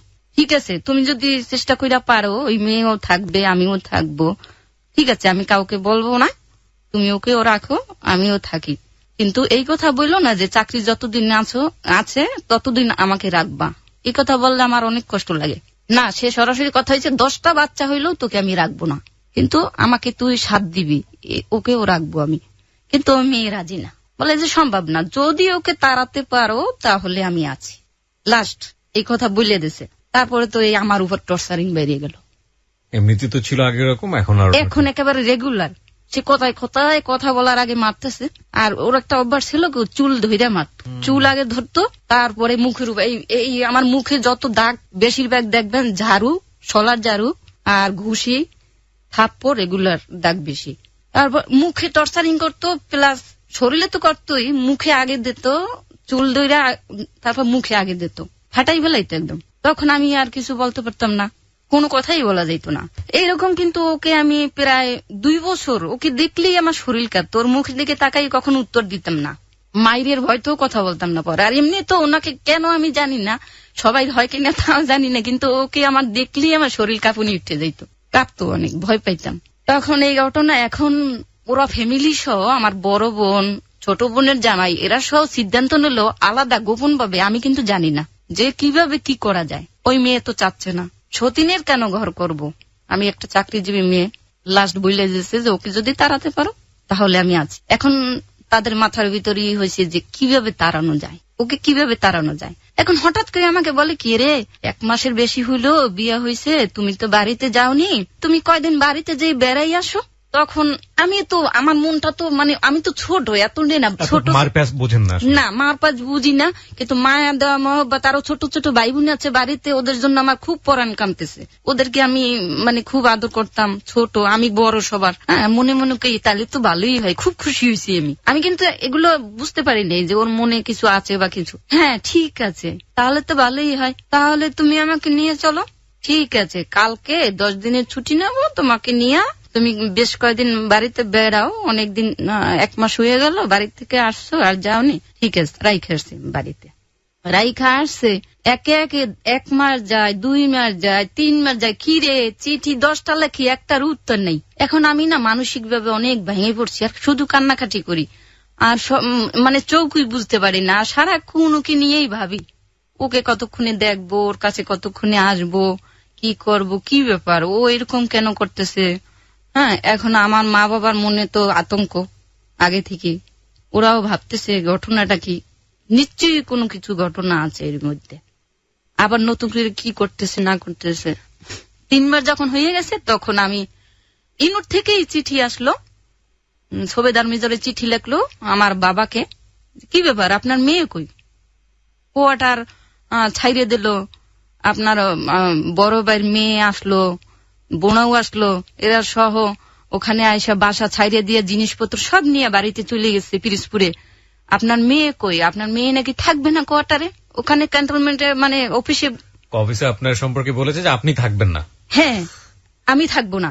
হ্যাঁ, এখন কত বড় একটাই, কিন্তু অফিস তো আমাকে খোঁজ নিবি, তারা চিঠি দিচ্ছে, তখন তার মোবাইলের সংযোগ ছিল না। চিঠি দেওয়ার পরে আমরা এখন আব্বা তো খুব হয়েছে যে আসলে আমারও ভুল হয়েছে, আমি তো ওকে অনেক বিশ্বাস করছিলাম যে পরে হয়তো ঠিক হয়ে যাবে, আমি আসলে মেয়েটাকে দেওয়াই উচিত হয় না। তখন আব্বা আমাকে বললো কি, খুব কষ্ট পাইলো আর বললো যে ঠিক আছে আমরা আসতেছি, কিন্তু আবার দ্বন্দ্ব লেগে গেলো আমাদের ফ্যামিলিতে আমার আব্বা মার সাথে। আমার মা খালি দোষারোপ করতেছে বাবাকে যে তুমি বাঁচতে বাঁচতে বইলে কিছুই বলো না, চুপ হয়ে থাকো, চুপ থাকলে চলে, সে আমার মেয়ে, আমাদের মেয়ের তো জীবনের একটা দাম আছে, কিছু বলো, এটা নিয়ে লাগছে। পরে আমি বললাম যে না, তোমাদের কিছু বলতে হবে না, আমি নিজেই একটা ছেলেকে নিয়ে, আমাদের গ্রামের একটা ছেলে ছোট, ওর বয়স হয়তো 20 বছরের মধ্যে হবে, ওকে বললাম, ওর নাম হচ্ছে রানা, ওকে বললাম রানা বাবা মা কারো যাওয়ার দরকার নাই, তুই আমার সাথে চল তো অফিসে যাই, কি অবস্থা দেখি। পরে আসছি, আইসি এখন আমার সাইডম্যান বলে যে আরে ভাবি আমাদের বলছে আপনি থাকবেন না, বাসা ছাড়িয়ে দিয়ে সব কিছু নিয়ে চলে গেছে, আমরা তো খুব আফসোস করতেছি আর বলতেছি না এই মেয়েটা এই কথা বলতে পারে না, মিথ্যা কথা, আপনি আসছেন। সবেদার মেজারও সব খুশি হয়েছে অনেক। আসার পরে তারপরে ওই আমার সাথে সাইডম্যানের বাসায় উঠলাম আর কি, কিন্তু মানসিক ভাবে অনেক ভাঙিয়ে পড়ছি যে উনি আমার সাথে এরকম কেন করতেছে। অলরেডি আমার হইল কি, হঠাৎ করে আমার বাচ্চা আসছে, কিন্তু আমি কিন্তু জানি না, আপনি কনসেপ্ট করেছেন কিন্তু আপনি জানেন না। না, আমার মাথা ঘুরতেছে, আমার খারাপ লাগতেছে, আমি অসুস্থ হয়ে গেছি, আমি মনে করছি মানসিক ভাবে হয়তো আমি অসুস্থ, তাই আমার খারাপ লাগতেছে, আমি বুঝতে পারতেছি না। আর আমি অনেক হৃষ্টপুষ্ট ছিলাম, স্বাস্থ্য ছিল অনেক। তারপরে শরীরে কোনো সমস্যা হইলে আমি মানে অতটা না পাতা মানে ভেঙে পড়তাম না আর কি। তখন সবেদার মেজার করলো কি, পাশেই আবার আমাদের হাসপাতাল তো বোঝেন, সরকারি হাসপাতাল তো সবসময়ের জন্য একদম সিক্রি বোর্ডের খাতা টাতা বানাইয়া তারপরে বললো যে আমার সাইডম্যানের যে তুই নিয়ে যা তো রে ডাক্তারের কাছে, কি অবস্থা। পরে চেক আপ করে দেখে যে এই অবস্থা। এখন তো তারা সবাই খুশি, মনে করছে আরে এই ধরনের খবর যখন হয়েছে অবশ্যই ভালো কিছু হবে সামনে, মানে ও ভালো হয়ে যাবে আর কি। কিন্তু তা না, সে আসছে যখন দেখছে যে আমি অফিসে আসছি আবার, তখন তার মাথা আবার নষ্ট হয়ে গেছে। তখন সে ওই মুহূর্তে সে অফিসে ছিল না, ওই মুহূর্তে সে করছে কি, সে বাড়িতে ছুটি। বাড়ি বলতে সে সব সময় মানে আমি এই 3 মাস যে আমার কাছে করতো না, এই ছুটিটা সম্পূর্ণ আমার নাম দিয়ে মানে বউর কাছে যাচ্ছি বলে ওই মেয়ের কাছে যাইতো, লাখির কাছে যেত, হ্যাঁ ওখানে সময় কাটাইতো। আর ইনুটে বলতো যে আমি রাঙামাটি গেছিলাম, হ্যাঁ এইভাবে। পরে ওনারও তো অনেক খেপে গেছে, আর একদিকে খুশি হইলো ওই খবরটার জন্য, কিন্তু সে খুশি হইতে পারলো না, তার মাথা নষ্ট হয়ে গেছে যে আমি এত প্ল্যান করতেছি, এত কিছু করতেছি, আবার এগুলো কি, এগুলো তো আমি চাই না। তখন আমাকে বললো আমি চাই না, এই বাচ্চা আমি চাই না, আমি রাখবো না। আমি বলছি না 10টা বাচ্চা হইলো তোকে রাখবো না, কেন তুই সংসার করতে চাচ্ছিস, তোর সাথে তো আমি সংসার করতে চাই না, বাচ্চা কোনো কিছুতেই বাচ্চা দরকার নেই, এমন টর্চারিং শুরু করলো। তখন আমি বাধ্য হয়ে ওনার কথা মতো মানে ওইটা নষ্ট করতে বাধ্য হইলাম। হ্যাঁ, যে তুমি শান্তিতে থাকো, ঠিক আছে। তখন আমার মাথায় একটা জিনিস আসলো, আচ্ছা আমি তো বেশি লেখাপড়া জানি না, আপনি এক কাজ করেন, আমাকে স্কুলে ভর্তি করে দেন, হ্যাঁ আমি লেখাপড়া শিখে আমি নিজের রাস্তায় চলে যাবো, আমাকে এই হেল্পটা করেন, আপনার জীবন থেকে আমি চলে যাব। লেখাপড়া শিখে আমি নিজের জীবনে চলে, আমার জীবনে আমি চলে যাব। আমি কিন্তু একমাত্র আমি দুর্বল, শুধু লেখাপড়ার কারণে আমি কই যাব, হ্যাঁ, আর ফ্যামিলির বড় মেয়ে আমি, একটা মান সম্মানও তো আছে। তখন তো আপনার বাবা রিটায়ার করেছে? হ্যাঁ, রিটায়ার করছে। তখন সে কোনো কথাই আমার রাখে নাই, শোনেও নাই। ওটা আমার ব্যাপার না, আমি পারবো না তোকে লেখাপড়া করাইতে। তখন বলে তা আমি কিভাবে কি মানে আমি আপনার জীবন থেকে যে যাব, আমি কিভাবে চলবো বা যাব, এ ধরনের সম্ভব না। আমি তো কোনোদিনই আপনার জীবন থেকে যাব না। এখন আপনি যদি মাইরে ফেলান তাহলে ঠিক আছে। হুমকি দিত সব সময়।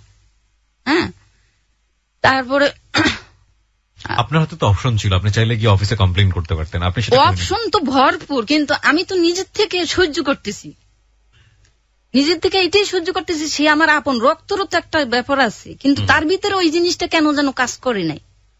আমি যে চাচাতো বোন, রক্তের যে একটা সম্পর্ক, কিন্তু তার মধ্যে এই ধরনের কোনো ভূমিকাই ছিল না। আমি অবাক হইয়া তাকাই থাকতাম মাঝে মাঝে যে ঘটনাটা কি, উনি এরকম কেন করে। আবার আমরা দুইজন কিন্তু চেহারার সাথেও বেশ ভালো মিল ছিল, একসাথে হাইটে গেলে সবাই তাকাই থাকতো আর বলতো এরা মনে হয় ভাই বোন।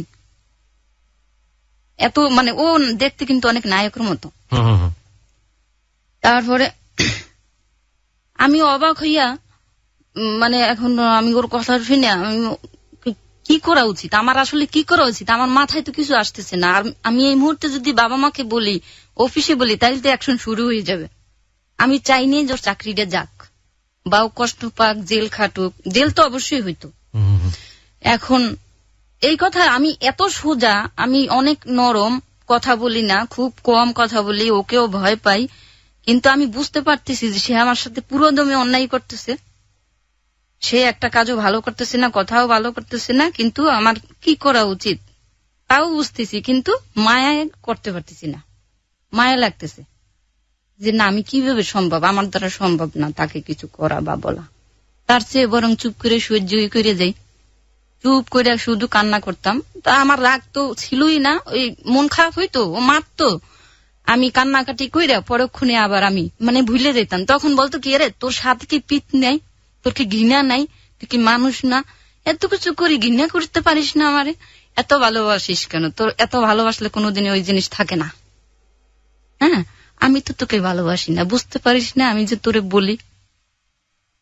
আমি কিছু বলতাম না, আমি শুধু ওর কথা শুনতাম, কিন্তু বুঝতাম মনে মনে একা কথা বলতাম। আমি যে কারোর সাথে শেয়ার করবো, এটা তো অফিসে চলে যাবে, এই জন্য শেয়ারও করতে পারতাম না কারোর সাথে। সবাইকে বলতাম না ভালো আছি, খুব ভালো আছি। এইভাবে চলতেছে। ওই যখন অফিসে এই ধরনের হলে মীমাংসা, এখন অফিস সিদ্ধান্ত নিল কি করা উচিত, ওকে যে কোনো একটা কিছু ওই মেয়ের কাছ থেকে দূরে সরাইতে হবে। অফিস জানলো যে সার একটা বিয়ে করেছে? হ্যাঁ, অলরেডি জানিয়ে গেছে। কেমনে জানলো? জানছে ওই মেয়ে জানাই দিছে গেটে। পরে বলছেন ওই সময় না, আমার বাসায় যে সময় আসছে না, এর মাঝখানে সে আবার আসছে, আইসা স্পষ্ট একদম মানে কমপ্লেইন করে গেছে সে আমাকে বিয়ে করছে। এখন তো তার মাথা আরো নষ্ট। তবে মেয়েটা কি চাচ্ছে তো সেই মুহূর্তে? মেয়েটা চাচ্ছে যে সে আমাকে তাড়াইয়া হয় তাকে রাখবে, নাহলে আমাকে রাখবে না, দুইটার একটা সে চাকরি খাবে, নাহলে আমাকে মানে তাড়াবে। হ্যাঁ, ও লাখিয়ে এসে কমপ্লেইন করার পরে তারপরে ওনারা এটা গ্রাহ্য করে নাই, ও উল্টো আরো বকাবকি কইরা তারাই দিচ্ছে। তারাই দেওয়ার পরে ওরা ওটা গুরুত্বই দেয় না যে লাখি এই ধরনের কথা বলতেছে বা আলমের বউ বা কিছু। হ্যাঁ, তারপরে এটা নিয়ে তেমন একটা আলোচনা হইল না, মানে ওই অফিস থেকে গুরুত্ব দেয়নি না না। তারপরে আলম হঠাৎ করে আমাকে বললো কি তুমি বাড়িতে যাও, আমি কয়েকদিন পরে আসতেছি, অনেক সুন্দর করিয়াই বললো। তা আমি ব্যাপারটা মানে হয়ে গেলাম যে কি ব্যাপার, উনি অনেক সুন্দর করে আমাকে বলতেছে তুমি বাড়িতে যাও, আমি কয়েকদিন পরে ছুটি আসতেছি। পরে আমি হ্যাঁ ঠিক আছে, আমি একা যাবো, হ্যাঁ তোমাকে আমি বাসে তুলে দিচ্ছি, তুমি চলে যাও। পরে আমি বাড়িতে চলে গেলাম। বাড়িতে যাওয়ার পরে সে সত্যি আসছে কয়েকদিন পরে, এই ধরেন এক সপ্তাহ পরে আসার পরে এখন বলে যে আমি 1 মাসের ছুটি নিয়েছি, চলো আমরা একটু বাড়িতে বেড়াতে যাই পিরোজপুরে। এখন আমার মা শুনে তো ভয় পাচ্ছে যে এত কিছু যে করছে শুরু থেকে। না, কিন্তু আপনি আমাকে একটা জিনিস বলেন, আপনার কোয়ার্টার তো ছেড়ে দিয়েছে সে এবং জিনিসপত্র ছেড়ে দিয়েছে, আমি তো তারপরে আবার আপনাকে 1 মাসের ছুটিতে যেতে বলছে, মানে তখন আপনারা দুজন কোথায় ছিলেন কোয়ার্টার ছেড়ে দেওয়ার পরে? ছেড়ে দেওয়ার পরে আমি তো ওই সাইডম্যানের বাসা কয়েকটা দিন ছিলাম। আচ্ছা, তারপরে ও আবার আমাকে বাড়িতে পাঠাই দেওয়ার পরে ও ছুটি নিয়ে আমাদের বাড়িতে গেল। চিটাগাং রাঙ্গামাটিতে। ও বাড়িতে যাওয়ার পরে আপনাকে ধরনের কথা বলছে? আমি ঠিক জিনিসটা বুঝতে পারছি না। একটা হচ্ছে যে আপনি তখন কোথায় থাকেন? থাকি না তো, আমি টুর্নামেন্টে এসে কমপ্লেন কইরা আমার সাইডম্যানের বললাম না, আমি যে বাসায় থাকতাম তার সাইডের বাসায় আমি কয়েকটা দিন ছিলাম ওদের বাসায়। তো এই সময়ের ঘটনা এগুলো? হ্যাঁ হ্যাঁ, ওই সময়ের ঘটনা। ওকে। তারপরে আমি তো বাড়িতে চলে গেলাম। বাড়িতে যাওয়ার পরে ও প্রায় এক সপ্তাহ পরে আমাদের বাড়িতে আসলো। তারপরে আমার মা ওকে বললো ঠিক আছে, কিন্তু আমাকে বললো যে তুই যাইস না, আমার ভয় করতেছে কি না কি করে আবার, কেননা এর বড় বোন তো সুবিধার লোক না, বড় বোন, তারপর বোন ছোটটা, আর বড় ভাই তখন বিদেশে। পরে এইভাবে আমি চিটাগাঙে পৌঁছাইলাম। পৌঁছাবার পরে ওখান থেকে চাঁদপুরের গাড়ি ধরলো আর কি। চাঁদপুরের গাড়ি ধরার পরে চাঁদপুরে এসে পৌঁছালাম। পৌঁছাবার পরে লঞ্চে উঠলো রাত্রে। লঞ্চে ওঠার পরে ওই সারেঙের পিছনে 3 তলায়, সারেঙের পিছনে একটা মানে সিঙ্গেল কেবিন নেছে, ওটা স্টাফ কেবিন হয়তো সম্ভবত, অনেক ছোট। তারপর ওখানে লঞ্চ ছেড়ে দিছে। পদ্মা নদী যখন পাড়ি দেয় তখন আমরা আবার ওই কেবিনের সামনে জায়গা আছে না, ওখানে দাঁড়াই আছি। তখন আমাকে বলে কি যে ফাতেমা, তোমাকে এখান থেকে যদি এখন আমি নদীতে ফালাই দিই, তখন আমি বলি কি আপনি কেমন কথা বলেন, আমি তো আপনি আপনি বলতাম, আরো আমাকে তুইতে মারি নাম ধরিয়া বলতো। আপনি তো এই কথাটা ঠিক বললেন না, এইভাবে আমি কি করছি আপনাকে?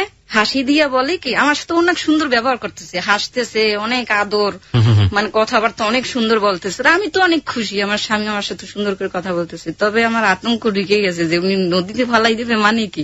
আমিও হাসলাম ওনার সাথে সাথে। আমি বললাম যে দেখেন এইরকম কথা বলতে নেই। সাঁতার জানতেন? না, আমি সাঁতারও জানতাম না। তারপরে এইভাবে 10 মিনিট যাইতে না যাইতে সামনের লঞ্চ থেকে একটা লোক পড়ে গেছে পদ্মা নদীতে। ও মাই গড!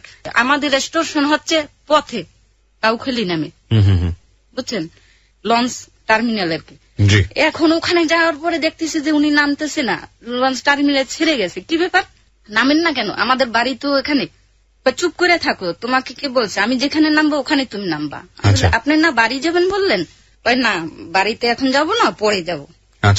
আচ্ছা, ও যা বলছে ওইটাই আমি মানছি।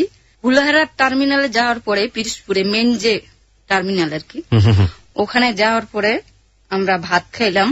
ভাত খাওয়ার পরে আবার খুলনার উদ্দেশ্যে রওনা হইল। গাড়িতে উঠবো, ওই টাইমে তার আপন খালাতো বোনের সাথে দেখা। আপন খালাতো বোনের সাথে?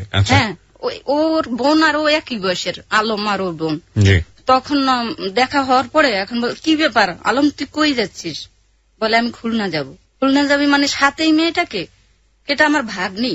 এখন মনে মনে যে কি রাগ করতেছি আমি, আরে বউরে ভাগ্নি বলতেছি, কারণ কি? এখন আমি ওই সময় কিছু বলি নাই। আপনাকে ভাগ্নি বলে পরিচয় করা? হ্যাঁ। যখন আমি গাড়িতে উঠছি তখন আমি খুব কান্না জড়িত কণ্ঠে বলতেছি, আমার চোখ দিয়ে পানি অলরেডি এসে গেছে। খুলনা আবার কার কাছে গেল? ওর আপন খালাতো বোন, বড় বোন। ওখানে বাসায় উঠলো। বাসায় যাওয়ার সাথে সাথে ওরা আবার 3টে মেয়ে 3টে ছেলে। তারপরে ওদের বাসায় উঠলো। উঠার পরে দেখি যে ওনার বোনাও আসলো। আসার পরে আমাকে করলো কি ভিতরের একটা বেডরুমে আমাকে বসাইলো। আর আমি যে বেডরুমে বসা সরাসরি সামনে কিচেনে দেখতেছি সব চলে গেছে। আমি একটু জাস্ট ইন্টারাপ্ট করছি আপনাকে। ও আপনাকে নিল তাহলে কার বাসায়? আপন খালাতো বোনের বাসায়। আপন খালাতো বোনের বাসায়? এর আগে আপনি কোনো কোথাও যান না? না, আমি ওদেরকে চিনিও না। আচ্ছা ঠিক আছে, বলেন তারপর। পরে আমি এখানে বেডরুমে বসা, আমি তাকাই আছি, দেখতেছি সামনে কিচেন রুমে মানে রান্নাঘরে তারা সবাই চলে গেছে। কি ব্যাপার, জ্বর হয়ে গেছে, খুব কানাঘোষা করতেছে। ওই ফাঁকে দেখতেছি ওই যে মেয়েটা লাখি আসছিল আমার বাসায়, ওই মেয়েটার ছবি একদম আলমের সাথে একদম মানে কিভাবে যে তুলছে, স্বামী স্ত্রী যেভাবে তুলে না। হ্যাঁ, ওই ছবিটা কোথায় দেখলেন আপনি? ওই ছবিটা আমি ওখানে বসে ওদের দেখাইতেছে তাই দেখতেছি। দেখে হ্যাঁ, পরে আমার ওই খালাতো যে মানে ওর যে বড় বোন তার মেয়ে আছে ছোট, 3টার ছোটটা আর কি, ওকে জিজ্ঞেস করলাম। আমি ওইটা দেখে আমি এখন কান্না করতেছি যে হায় আল্লাহ, ঘটনাটা কি? ওনার সাথে ছবি, তাই তো বিয়ে তো করছে, এটা তো সত্যই, ওই মেয়ে তো মিথ্যা বলেনি। তখন আমি ওই মেয়েকে বললাম কে রে, কার ছবি দেখাইলি ওরে ওখানে? কেন আপনি জানেন না, ওটা তো আর একটা মামি, আপনাকে বিয়ে করার পরে যাকে বিয়ে করছে, আপনাকে রাখবে না, ওকে রাখবে। এখন তো আমার মন আরো খারাপ হয়ে গেছে, কি বলে। তারপরে এইভাবে ওখানে প্রায় আলমে প্রায় 10-12 দিন আমার সাথে একাত্রে থাকছি। খুবই মানে আমাকে ধরা দেয় না। আমি কিন্তু এই বিষয়টা কিন্তু ওখানে যে জানছি ওইভাবে আমার সাথে ধরা দেয় নাই, ঠিক আছে। ধরা না দেওয়ার পরে দেখি যে 10-12 দিন পরে ও বলতেছে কি আমি একটু বাড়ি থেকে ঘুরে আসি, তুমি এখানে কয়দিন বেড়াও, তারপরে আমি নিয়ে যাব। আমাকে না নিয়ে আপনি যাওয়ার কথা বাড়িতে, এখন কি হলো? আমি যা বলি তাই শুনো, এখানে থাকো। পরে ঠিক আছে চলে গেল, কিন্তু আমার মনে একটা ভয় ঢুকে গেল যে আসলে সে কি করতে চায়। আস্তে আস্তে দেখতেছে যে কিরে দিন যায় মাস যায়, এরকম 5 মাস 6 দিন হয়ে গেছে, কিন্তু সবাই আমার সাথে খারাপ ব্যবহার করতেছে, ছোট থেকে বড়। কিন্তু আপনাকে ওখানেই রাখলো? হ্যাঁ, ওখানেই রাখলো কিভাবে? সে অত্যাচার শুরু করছে, মানে ওর বাসার ফ্যামিলির সবাই, এমনকি ওই যে ছোট যে মেয়েটা আমি যাওয়ার পর যে কথা বলছে, ওই মেয়েটা বাদে সবগুলো আমার সাথে খারাপ ব্যবহার করতেছে। মানে আমাকে কাজের মেয়ের মতো খাটাইতেছে, রান্না বান্না করাইতেছে সকাল থেকে রাত্র পর্যন্ত। এইভাবে দেখতেছে কি আস্তে আস্তে তারা সবাই খারাপ ব্যবহার করতেছে আমার সাথে, এমনকি গালিগালাজ করতেছে। এইভাবে একদিন হঠাৎ করে একটা লোক আসছে বাসায়, চা নাস্তা টাস্তা আমি দিছি সবাইকে, দেওয়ার পরে সে নাস্তা টাস্তা খাইয়ে চলে গেছে। সেই লোক দেখতে আসছে আমাকে ইন্ডিয়া বিক্রি করে দিচ্ছে। আমি ঠিক বুঝলাম না। ওদের বাসায় একটা লোক আসছে, পুরুষ লোক, আমাকে দেখার জন্য। মানে সেই লোকের কাছে আমার ননদে আমাকে বিক্রি করে দিচ্ছে। আপনি কিভাবে বুঝলেন আপনাকে বিক্রি? এটা বলছে এই ফ্যামিলির লোক, ওই যে আমার ওর যে আপন খালাতো বোন আর ওই যে ছোট মেয়ে, এই দুইজনে আমাকে বলে দিচ্ছে। শুই না এখন আমি কি করব, কিভাবে সম্ভব? বাড়িতেও তো চিঠি, যত বাড়িতে আমাদের বাড়িতে যত চিঠি লেখি, একটা চিঠি তারা পোস্ট করে না, ফালাই দেয়। হ্যাঁ, তখন এই খবর আবার পাইছি, ওই ছোট মেয়েটা আমাকে সবসময় নিউজ দিতেছে ভালো মন্দ, ও আমাকে অনেক পছন্দ করত। তারপরে এগুলো শোনার পরে আমি এখন কি করব? আমার বড় ননদ সে আমাকে বিরক্ত করতেছে, গালিগালাজ করতেছে, মারতেছে। একদিন হঠাৎ করে আমাকে রুমে নিয়ে গেছে, রুমে নিয়ে তারপরে আমার টান দিয়ে পুরো কাপড় খুলে ফেলেছে। তোর পরনে মানে শরীরে কি আছে? আমি না তো, কিছু নাই তো। বলে যে নিশ্চয়ই কিছু আছে, আমি এত তদবির চালাচ্ছি, তোর কিছু হচ্ছে না, তুই তো দিব্যি সুস্থ। আমি আল্লাহ আছে না উপরে, আল্লাহ থাকলে কিছুই হয় না। তারপর যাক, সে একদিন হঠাৎ করে, আপনি কি দুধর ফল চেনেন ভাইয়া? ওই যে কাটা কাটা, হ্যাঁ, সেই শুকনো ফল সে করলো কি একদম বাইটিয়া ফিনিশ কইরা, তারপরে সে আমার খাবারের সাথে 2-3 দিন চেষ্টা করছে, একদিন ক্ষীরের সাথে একদিন ভাতের সাথে, এইভাবে আমাকে 2-3 দিন চেষ্টা করছে খাওয়াবার জন্য। কিন্তু আমার ওই খালাতো যে ননদ আর ওর মেয়ে, এরা চায় না কখনো যে আমাকে জানে মাইরে ফেলাক বা আমি গুম হয়ে যাই। এরা আমাকে বলে দিয়েছে যে দেখো ফাতেমা, তুমি এগুলো খাইও না, ফালাই দাও। উনি দিয়েছে, একদিন আমার সামনে ধরাই পড়ে গেছে। এখন আস্তে আস্তে বুঝতে পারতেছি যে তারা আমার পিছনে মানে অনেক কিছু করতেছে। আমি এক কাজ করি, আমি 3 তলার একটা মেয়ে, ওর সাথে আমার ছাদে দেখা হয়েছিল, ও আবার ইন্টারে পড়ে। তো ওরে বললাম, দেখ বোন, তুই আমাকে একটা হেল্প করতে পারিস? বলে যে কি? আমার বাবার বাড়ির এই ঠিকানা দিলাম, আমার বাবাকে একটু টেলিগ্রাম করে দিত যাতে আমাকে এসে নিয়ে যায়। 2-3 দিনের মধ্যে আসতে বলবি। 2-3 দিন পরে সে আমাকে মানে আমি গায়েব হয়ে যাব, সোজা গুম হয়ে যাব, এই ধরনের নিউজ। হ্যাঁ, সত্যি ওই মেয়েটা আমাকে আমার ঠিকানা নিয়ে আমার বাবাকে টেলিগ্রাম করছে। টেলিগ্রাম করার পরে আমার বাবা দেখতেছি যে হ্যাঁ সাথে সাথে চলে আসছে। আইসে এখন বলতেছে, আরে মা, তোর এত কিছু হয়েছে, তুই আমাকে জানাবি না? আমি অনেক চিঠি আমি দিছি আপনাদের, কিন্তু কোনো চিঠি তারা পোস্ট করে নাই। তখন আমার বাবা বলে যে এখানে তোর ফুবার বাসা আছে, খালার বাসা আছে, আপন খালা আপন ফুবা। আমি তো বাবা জানি না। তারপরে আমরা চলে আসি ওখান থেকে। আইসা যা যা ঘটলো আমার সাথে পুরো ডিটেল, মানে ওখানে আমরা কমপ্লেন করলাম, আবার অফিসে কমপ্লেন করলাম। হ্যাঁ, লিখিত ভাবে, একদম লিখিত ভাবে। ওনার অফিসের যে ছাড়, ওনারা অনেক রাগ করলো যে এই জন্যই তো মেয়েটার কোনো খোঁজ পাচ্ছি না। ঘটনা কি 5 মাস 6 দিন নিখোঁজ হয়ে গেছে। এদিকে কমপ্লেন করে সে করছে কি, ওই যে মেয়ে লাখি বিয়ে করছে না, এই ফাঁকে ওই মেয়ে আবার সেই বিয়ে যে করছে সেই কাবিননামা প্রমাণ সব আইসা মানে অফিসে জমা করছে, কিন্তু তারা জমা ওইটা গুরুত্ব দেয় নাই। বলছে যে অরিজিনাল যে বউ সে আছে, সে কোথায়?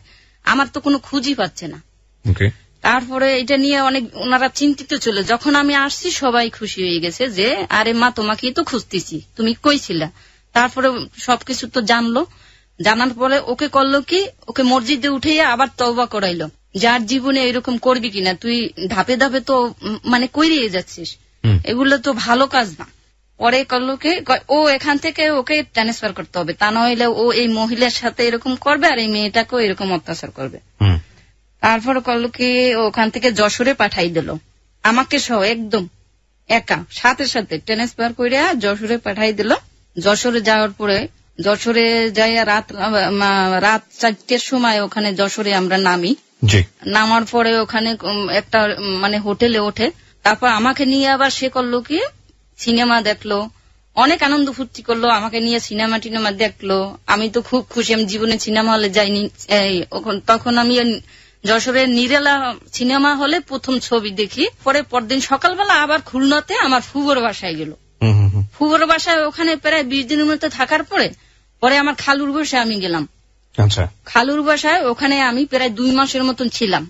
তখন আমার আবার হঠাৎ করে না অনেক মানে শরীর অসুস্থ হয়ে গেল খালুর বাসায় থাকাকালীন। তখন আমার খালু অনেক করলো যে মেয়েকে আর কষ্ট দিতে পারবি না, তুই ওখানে নিয়ে বাসা নিয়ে ওকে নিয়ে থাক, তা না হলে কিন্তু আমি তোর চাকরিটা রাখবো না, এরকম হুমকি দিল। আমার খালু নিজেই সবকিছু কেনাকাটা করে আবার পুনরায় আমার একদম মানে কি বলবো রান্নাঘর থেকে শুরু করে সবকিছু আমার খালু আমাকে দিয়ে দেয়। তখন চলে যায় আর আমাকে বলছে যে ভালো মন্দ হইলে আমাকে জানাইস। কিন্তু আমি আর কোনোদিন ওই খালুর সাথে কথা বলতে মানে ওইরকম সুযোগই সে দেয় না আমাকে যোগাযোগ করার মতো। যশোরে যাওয়ার পরে আমি ওখানে যাওয়ার প্রায় 2 মাস পরে হঠাৎ করে আমার মেয়ে পেটে আসে। মেয়ে পেটে আসার পরে সে তো মানে আরো ক্ষিপ্ত। আমার ভাসুর বড় ওরা তো সবাই মানে বিরূপ আর কি, সবাই চাচ্ছে যে আমি বলছে যে যতদিন আছে, আমি এই কথাটা আসলে বিশ্বাস করি নাই। পরে কখন করছি, ও আমার ভাসুরের একটা চিঠি আমার হাতে পড়ছে, চিঠিতে লেখা দেখতেছি যে তুই যতদিন চাকরি আছে ততদিন তাকে রাখবি, তারপরে তাকে ফেলে দিবি। আর আমাকে ওটা বলতো যে তোর 10টা বাচ্চা হইলো, আমি তোকে রাখবো না, আমি লাখিকে নিয়েই সংসার করব, লাখি আমার সবকিছু। কিন্তু আমার যখন বাচ্চা পেটে 5 মাস তখন লাখি হঠাৎ করে নিজের থেকে চলে যায়, অন্য ছেলেকে বিয়ে করে। তখন ও আমাকে একদিন হঠাৎ করে আসে, আমি অনেক অসুস্থ হয়ে যাই ভাইয়া, আমার বাচ্চা পেটে ছিল ওই সময়, আমার শরীরে অনেক পানি হয়েছিল, অসুস্থ ছিলাম। হঠাৎ করে এসে এখন বলে যে তোমার জন্য একটা সুখবর আছে। তখন আমাকে তুইতে মারিয়েই বলে, তুমি বলে না। আমি বললাম আমার জন্য বা কিসের সুখবর? তখন উনি আঙ্গুর ফল নিয়ে আসছে, ইটে নিয়ে আসছে, কোনোদিন এটা করে নাই। আমি তো অবাক হয়ে গেছি। নিয়ে এসে তারপর আমার সুখবরটা দিল। তা ওর সাথে আবার কলিক আসছে 2 জন। উনি বললো যে হ্যাঁ ওই মেয়েটা না চলে গেছে। আমি বললাম এটা তো তোমার জন্য খারাপ খবর, আমার জন্য তো খুশির খবর। তো চুপ হয়ে গেল, ঠিক আছে। কিন্তু ভালো মন্দ তেমন একটা তারপরও সে আমার দিকে কেয়ার করতো না। ওই যে সময় ইচ্ছা করতো বাসায় আসতো, মন চাইতো বাজার করতো, যাইতো, এই অবস্থা। তো ওইভাবেই দিন চলতেছিল। যখন আমার পেটে 8 মাস আমার মেয়ে, তখন হঠাৎ করে একটা কাজের মেয়ে নিয়ে আসে। তখন আমি বলছি না আমার কাজের মেয়ে দরকার নেই, আমি কাজ করতে অনেক পছন্দ করি, নিজেই কাজ করি সব সময়।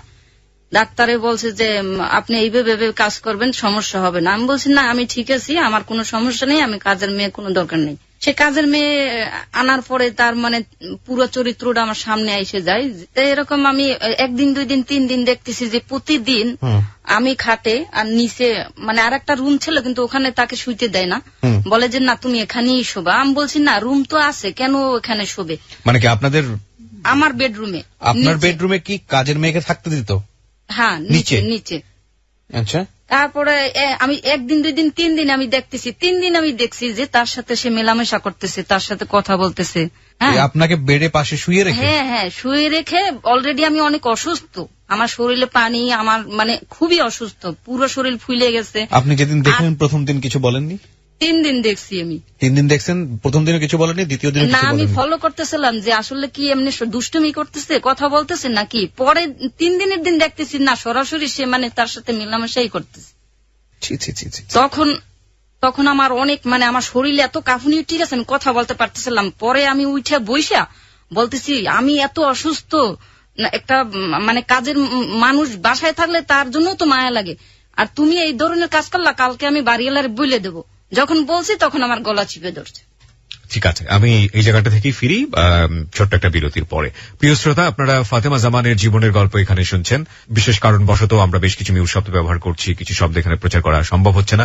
তার একটি কারণ হচ্ছে কোনো ব্যক্তিকে কেন্দ্র করে কোনো প্রতিষ্ঠানের উপরে যেন কখনো ব্লেম না যায়। আমরা হ্যালো 8920 সবসময় সচেতন ভাবে যে কাজটি করার চেষ্টা করি, কারো যাতে সম্মান হানি না হয় এবং কোনো প্রতিষ্ঠানে যাতে সম্মান হানি না হয়। কারণ এটি ইনভেস্টিগেটিভ শো নয়। একজন মানুষের স্বীকারোক্তি কিংবা একজন মানুষের কথার মধ্য দিয়ে কোন প্রতিষ্ঠান কিংবা কোনো ব্যক্তি মানুষের প্রেস্টিজে আঘাত লাগুক, সেটা আমরা নিশ্চয়ই সচেতন ভাবে চাই না। তারপরেও কেউ যদি কোনোভাবেই এটা হয়ে থাকেন নিজের ব্যক্তিগত জায়গা থেকে, সেজন্য আমরা আন্তরিকভাবে দুঃখিত। এর জন্য এই অনুষ্ঠানটি কোনোভাবেই দায়ী নয়। আমরা 4 মিনিটের ছোট্ট একটা বিরতি নেব। 4 মিনিট পরে আবারও ফিরে আসছি ক্লোজ আপ প্রেজেন্স হ্যালো 920-তে। হ্যাঁ, গলা চিপে ধরার পরে তখন আমি হাত দিয়ে এরকম ধাক্কা দিয়ে তাকে করছি, বলে যে কাউকে বলবি না, খবরদার, তাহলে কিন্তু তোকে মেরে ফেলবো। তারপর চুপ হয়ে গেছি, কান্না করতেছি। সকালবেলা ওঠার পরে আমি আর কোনো কথা বলিনি। আমার ওর এক কলিকের বাসা, এক ভাবি, তার বাসায় আমি রিক্সা নিয়ে চলে গেছি। তারপরে যাওয়ার পরে দেখতেছি যে সে 10টা-11টার দিকে অফিস থেকে আইসা সে ওই বাসায় চলে গেছে। হ্যাঁ ভাবি কি, আমি ওনাকে বলে দিছি যাইয়া ওই ভাবি কি সবকিছু যে এরকম করতেছে। তখন উনি তো খুব খিস্তি অনেক বকাবকি করলো যে চাকরিটা কিন্তু আমরাই খাই বলাবো, তুই যা শুরু করছিস ভালো করছিস না। তখন কইরা আবার আমাকে নিয়ে আসলো বাসা থেকে। যখন 96 সাল তখন আমরা চলে আসি বান্দরবনে। আপনার বেবিটা হলো ততদিনে? হ্যাঁ, বেবিটা হলো, ফার্স্ট বেবি।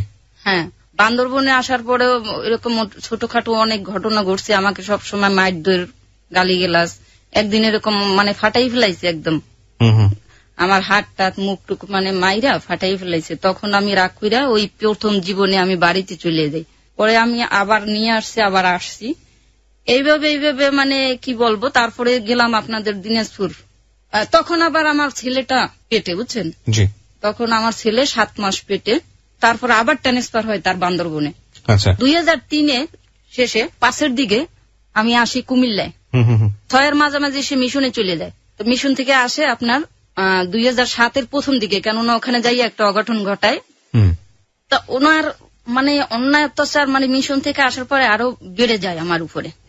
মারার সংখ্যাটা এতই বাইরে গেল। তখন আমার ছোট ভাই আছে, যে মানে সবাই ছোট যে ভাইটা, সে বলল যে আপা আমি তোমার ওখানে এসে ক্যান্টনমেন্টে ভর্তি হব, তাহলে দেখবা ভাইয়ে তেমন একটা তোমার গায়ে হাত তুলতে পারবে না, আমি কাছে থাকলে পারবে না। তখন আমি ঠিক আছে তাহলে তো ভালোই হয়। তা আমার আব্বা এসে ওকে সবকিছু ভর্তি টর্তি করে সবকিছু কিনা কেটে দিয়ে গেল, ভর্তি করে দিয়ে গেল। তো ও আমার কাছে থাকলো, কিন্তু ও যখন বাসায় থাকে তখন আমার সাথে খারাপ ব্যবহার করতে পারে না, ও ডাক নেয়। তখন আমার ওই যে আমাদের অফিসের যে মেজর, সে যার বাসায় আমার বিয়ে হয়েছিল, সে আবার ওখানে বাড়ি এই কুমিল্লাতে, তাকে আমি কমপ্লেন করলাম যে দেখেন এই অবস্থা। তারপরে বলল যে এটা তো খুব খারাপ কথা। সবাই একাত্র হয়ে আমাকে 15 দিনের টাইম দিল, আলমকে 15 দিনের টাইম দিল, যে তুমি এই 15 দিনে যদি ভালোভাবে চলতে পারো সিদ্ধান্ত নিবে, একাত্রে থাকবা, তা নইলে তুমি সেপারেট হয়ে যাও। অলরেডি আমার ভাই কিন্তু আমার বাসায় আছে, এমনকি আমার চাচাতো যে বোন মানে আলমের ছোট বোনও আমার বাসায় আছে। তারপরে এদেরকে নিয়ে আমার বাবা মা আমাকে নিয়ে চলে গেল চিটাগাঙে। 15 দিন হইতে 13 দিন মানে 13 দিন চলতেছে, 13 দিনের দিন। ওখানে আবার ওই সময় নেটওয়ার্ক ছিল না। নেটওয়ার্ক না থাকার কারণে আমার পাহাড়ে, অনেক বড় পাহাড়ে উঠার পরে ওখানে দাঁড়াইলে নেট আসতো আর কি। আমি তো অনেক অসুস্থ, আমার ছোট 2 বোন আমাকে ধরে ধরে পাহাড়ের উপরে নিয়ে গেছে। নিয়ে তারপরে আমি আমার ভাইকে ফোন দিছি যে বাসায় বাচ্চাদের রেখে গেছি না, 2 বাচ্চার পরীক্ষা চলতেছে, ফাইনাল পরীক্ষা। তারপরে আমার ভাই আছে, ননদ আছে বাসায়। তা ওর খোঁজ খবর নিচ্ছে, মানে ও কলেজ থেকে আসছে মাত্র, শার্টটা খুইলা বলে যে করছে আফা আমি মাত্র আসছি, তোমার সাথে কথা বলতেছি, একটু ওয়েট করো। ও ভাত নিয়েছে, খাই নেই, তরকারিও নেয়নি। তারপরে আমার সাথে কল করার সাথে সাথে আলম আবার সাথে সাথে গেছে, মানে আপনার ভাইকে ফলো করছে। হ্যাঁ, সাথে সাথে যাওয়ার পর বলছে এই তোকে না মানা করছি ওর সাথে কথা বলবি না, তোর বোনের সাথে কথা বললে আমার বাসায় থাকতে পারবি না, তারপরে কেন তুই কথা বললি।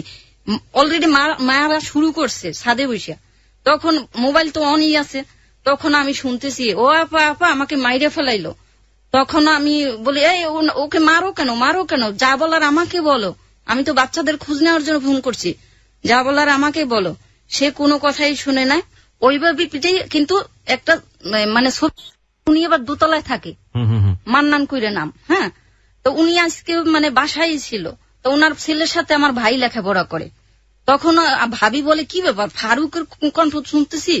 হ্যাঁ, তো আলমের শালার কণ্ঠ, ঘটনাটা কি? তাকাইয়ে বেলকুনিতে যাই দেখতেছি যে রাস্তায় ফালাইয়ে আমার ভাইকে মানে পিটাইতেছে। আমার ভাই অলরেডি বেঘোষ। একটা আসতেছে, দৌড়িয়ে আমার ভাই বাঁচার চেষ্টা করছে, বলে ডাকাত আসছে, আমার বাসার সবকিছু চুরি করে নিয়ে চলে যাচ্ছে। আমার ভাইয়ের হাতে আবার একটা ক্যামেরা সেট ছিল, নতুন কিনছে। এই সেটটা নেওয়ার জন্য মানে ওই যেতে দিয়ে কথা বলতেছিল আর কি, সেই সেটটা নেওয়ার জন্য মানে সে মাইর খেয়েছে কিন্তু সেট ছাড়ে নাই আমার ভাই ও সময়। পরে সেই ছবিকে তো মনে করছে সত্যই সার্জন বলতেছে চোর ডাকাত, ধৈর্য একেবারে মানে শোয়াইয়ে দিয়েছে আর সে ইচ্ছে মতো পিটাচ্ছে। তখন ওই উনি আইসা দৌড়িয়ে দুনিয়ার মানুষ দেখতেছে, 2 সাইডে কোয়ার্টার, দুনিয়ার মানুষ দেখতেছে দাঁড়াই দাঁড়িয়ে ডাকাত পিটায়, ছাড়ে ডাকাত পিটাচ্ছে। উনি আইসে বাঁচালো আর কি মেজর, যেহেতু আলমের শালা প্লাস চাচা তো ভাই, কি বলেন আপনারা কেন ঠেকান না? রিপোর্ট হয়ে গেল, সাথে সাথে গোয়েন্দার রিপোর্ট হয়ে গেল যে অমুক এরকম শালাকে মাইরা অবস্থা খারাপ করে ফেলাইছে। ওখানে যাইয়া সবকিছু কমপ্লেন করলাম যে না, এই লোকের সাথে আর সম্ভব না, এর একটা মানে ই করা দরকার। আপনি বারবার কমপ্লেন কেন করছিলেন? মানে কমপ্লেন করার পেছনের উদ্দেশ্যটা কি ছিল?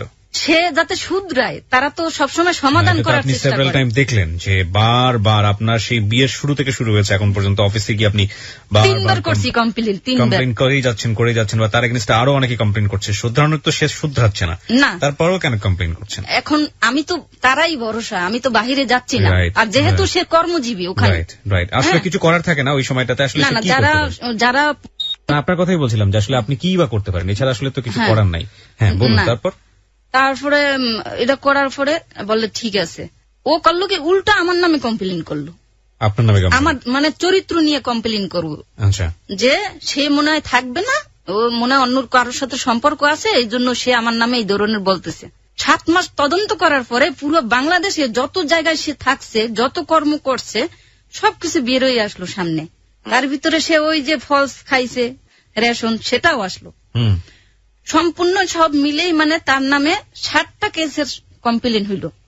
আচ্ছা, আমাদের ওখানে আদালত আছে আলাদা, এটা একদম মানে সব যত সিনিয়র লোক আছে, জুনিয়র আছে, সবাইকে নিয়ে কোর্টে যেরকম বসে না এরকম বসে। ওখানে ছিলেন আপনি? অবশ্যই, আমার বাবা, আমি। আপনাদেরকেও ছিল? হ্যাঁ অবশ্যই, সব নথিপত্র ওনার যত অপরাধের সবকিছু নিয়ে বসছে। আমাকে এখন জিওসি বলে যে দেখো মা, তুমি যে সারা জীবন কষ্ট করছো সব প্রমাণ আমাদের এখানে, আর সে যে তোমার সাথে কি ব্যবহারটা করছে সব প্রমাণ এখানে, এতগুলা। তখন আমাকে বললো যে দেখো মা, এখন তার তো এই কর্মতে তার এই কয়টা কেস হয়, এখন মানে তাকে কি করা উচিত, এখন তুমি বলো, তুমি যেটা বলবা ওইটা করবো। তোমার তো 2টা বাচ্চা আছে। এখন বলছি যে স্যার, আমার 2টা বাচ্চা আছে, ওরা অনেক অসহায়, আমার কথা বাদই দিলাম, কিন্তু তাদের ভবিষ্যৎ আছে, তাদের কিন্তু তারা কিন্তু রাস্তায় থাকবে। আমি সে অপরাধী ঠিক আছে, কিন্তু আমার বাচ্চারা তো অপরাধ করে নাই, তার জন্য তো আমার বাচ্চারা কষ্ট পাইতে পারে না। আমি চাইবো স্যার দয়া কইরা তাকে মাফ কইরা যাতে আপনারা মানে তাকে পেনশনটা দেন, বাচ্চারা যাতে বাঁচতে পারে, তাহলে আমি অনেক খুশি হব। কিন্তু তার বিচার একমাত্র আমি আল্লাহর কাছে দেবো, আর দরকার নেই। রিটায়ার্ড দিল, রিটায়ার্ড দেওয়ার পরেও কিন্তু ক্ষান্ত নাই। রিটায়ার্ড দেওয়ার পরে তারা করছে কি, তার রিটায়ার্ডের সব মিশনের টাকা সব আটকাই দিয়েছে। আটকাই দেওয়ার কারণ একটাই, যে সে আমার সাথে এখন পর্যন্ত সমাধান করে নাই। আর আমি এর ভিতরে এই 7 মাসে 5.5 মাসই মানে আমি প্রতিদিন সকালে অফিসে যেতাম, সকাল 8টার দিকে উপস্থিত আমার থাকতেই হইতো। কেন আপনাকে অফিস যেতে হবে? প্রতিদিন মানে যে কোনো সময় আমাকে অফিসে ডাকবে, আমার জবানবন্দি নেবে, মোকাবিলা করবে, যে কোনো কাজের জন্য আমার কাজ থাক আর না থাক আমার যাইতেই হইতো। ওকে, আপনার জবানবন্দি নিয়ে আলটিমেটলি কি লাভ, মানে কি করবে? মানে এখানে আমার বুঝতে পারছি না, আমি একটা জিনিস বুঝতে পারছি না। আপনি কমপ্লেন করলেন, সে কারণে এইরকম একটা আদালত বসলো। আচ্ছা, তারপরে আপনি আবার বলতেছেন যে চাকরি যাতে না যেতে ছেলে মেয়ের ইয়ে আছে, তাহলে আপনি কি বিচার? না, হ্যাঁ সেটাই কথা। আমার বাচ্চাদের দিকে তাকাইয়া আমি ওকে মানে কমপ্লেন, লাস্ট কমপ্লেনটা করছি। হ্যাঁ, আমি ক্লিয়ার না, আমি আপনাকে প্রশ্নটা আরেকবার করছি। সেটা হচ্ছে যে আপনি কমপ্লেন করলেন ওনার প্রবলেম গুলো নিয়ে, তারপরে অফিস থেকে একটা ব্যবস্থা নিল, তার সমস্ত কিছু ঘেটে ঘুটে দেখলো যে না কমপ্লেন সত্য, তারপরে আপনি আবার বলতেছেন তার চাকরি যেন না যায়, তাহলে আপনি কি? শোনেন, আমি তো গেছিলাম আপুসে সমাধান করার জন্য, যে সে আপুসে হয় আলাদা থাকবে, নাই ভালোভাবে সে সংসার করবে। আমি তো তার সাজা দেওয়ার জন্য আমি যাইনি, আমাদের ওখানে একটা সমাধানের ব্যবস্থাটাই বেশি। আচ্ছা, সবসময় তারা চায়, এই জন্য ওনারাও চাচ্ছে যে সমাধান। হ্যাঁ, ওনারা যথাসাধ্য চেষ্টা করছে। আচ্ছা, হ্যাঁ, 7.5 মাস তদন্ত করার পরে রিপোর্ট সবকিছু আসার পরে তারা তারপরও চাচ্ছে যে আমরা সংসার করি। তারা কখনোই চায় না যে আমরা মানে সংসার না করি, ঠিক আছে? মানে আপনি চাইলে এক মুহূর্তে তার চাকরি চলে যেতে পারত, আপনি চাইলে তার জেলও হয়ে যেতে পারত, কিন্তু যেহেতু আপনি চান নাই, তারা ওখানে, সুতরাং তারা মীমাংসা করার চেষ্টা করেছে। ওকে, ওরা ওইটাই বেশি করার চেষ্টা করে সবসময়ের জন্য, আর বোর কথাটাই তারা প্রাধান্য বেশি দেয়। রাইট। হ্যাঁ, তখন মানে এইটা হইল, এর মাঝে তো ছেলে মেয়ে আছে, পরিবার আছে, সবাই সাক্ষী তো নিচে, ওরা তো সবসময় দৌড়ের উপরে আছে, আমার মা বাবা সবাই আছে, খালি আমি একা না, কিন্তু ওখানে সবাই একটা দৌড়ের উপরে আছে। এইভাবে চলতেছিল বেশ অনেক দিন। তার ভিতরে কি হয়েছে, ওকে সাথে সাথে ও আবার ওই সময় চাকরি শেষ চলে গেছে, চলতেছে, অলরেডি শুরু হয়েছে। হ্যাঁ, তার ভিতরে এই গন্ডগোল। তারপরে সে করছে গিয়ে ওখানে নজরবন্দি, ওকে 5 মাস রাখছে একদম, মানে শুধু অফিসের ভিতরে থাকছে, খাইছে, ঘুমাইছে, এমনকি ঘেটেও আসতে দেয় নাই, কারোর সাথে দেখা করতে দেয় নাই, শুধু অফিস টাইমে অফিসে নিয়ে আসছে, এইভাবে নজরবন্দি রাখছে। তারপরে সমাধান তো একটা হইলো, হবার পরে সে রিটায়ার্ডের বলে যে তোমার বউর সাথে তো তুমি এখনো মীমাংসা করো নাই, তুমি তোমার বউকে নিয়ে আসো, তারপরে তোমার রিটায়ার্ডের টাকা দেওয়া হবে। রিটায়ার মানে কি, সে পেনশনের টাকা? হ্যাঁ। এলপিআর এ গেল কত বছর পরে? আপনাকে বিয়ে করার কত বছর পরে এলপিআর এ গেল? 29। আপনাকে বিয়ে করার 29 বছর পরে এলপিআর? না না, ওর চাকরির বয়স। আপনাকে বিয়ে করার কত বছর পরে এলপিআর এ গেল? এটা মানে আপনার বিয়ে হয়েছে কত সালে? আমার 93 ডিসেম্বরে। 93 সালে বিয়ে হয়েছে। এলপিআর এ গেছে কোন সালে? এই যে 7-এ, 2007-এ। তার মানে আমরা বলতে পারি 14 বছর। 14 বছর যাবত এইগুলো টানা হাঁচড়া করে যাচ্ছে একের পর এক। একেবারে। আপনিও তো কম না বাবা, কেন? মানে একটা মানুষের সাথে না না, আপনি শেষ করি আগে। একটা মানুষ যে আপনাকে মানে জীবনটাকে কেন আপনারা জীবন মনে করেন না, যে মানুষটা আপনাকে কোনোভাবেই জায়গা দিচ্ছে না তার কাছে, না স্বামী হিসেবে, না আপনাকে স্ত্রীর মর্যাদা দিচ্ছে, না আপনার সন্তানের দিকে সে তাকাচ্ছে, 14টা বছর সেই মানুষের সাথে টানাহাঁচড়া করেই যাচ্ছেন। একদম আমার ছেলে মেয়ে এই কমপ্লেনটা করতেছে সবসময়। দোষ একটা কথা আছে আমাদের, সেটা হচ্ছে অন্যায় যে করে এবং অন্যায় যে সহ্য করে, দুজনই সমান অপরাধী। আপনি যে এত এত কমপ্লেন করছেন, আমি ধরে নিচ্ছি সে নেগেটিভ ক্যারেক্টার। হ্যাঁ, তাহলে আপনি কি করলেন? আপনি কেন তার সাথে স্টে করতে গেলেন? আপনি চলে গেলেই পারতেন ওই সময়টাতে। হ্যাঁ, নাম্বার 1, শেষ করি, আপনি চলে গেলেই পারতেন। 1, 2 নম্বর হচ্ছে আপনার সাথে অন্যায় করছে, আপনি তাকে শাস্তি দিলেই পারতেন, সবচেয়ে বেস্ট ওয়ে। হ্যাঁ, কারণ সে তো অপরাধী, একদম আগাগোড়া অপরাধী, আপনার কথা যদি মেনে নিই, তাহলে আপনি সেটা করলেই পারতেন। আপনি সেটাও করলেন না, আপনি তার চাকরিও ছাড়তে চাচ্ছেন না। আপনি 14 বছর ধরে একটা মানুষকে বারবার মিনিমাইজ করার চেষ্টা করতেছেন, মীমাংসা করার চেষ্টা করতেছেন, এবং যে আপনাকে বিন্দুমাত্র, আপনার কথা যদি মেনে নেই, আপনাকে বিন্দুমাত্র স্ত্রীর মর্যাদা দেয়, তাহলে আপনি 14 বছর যাবৎ, 14 বছর কিন্তু শেষ হয়নি, সে এলপিআর এ আসলো মাত্র। তাহলে মানে এটা কি, মানুষের উপর? শোনেন, আমি আমার মা বাবার বড় মেয়ে।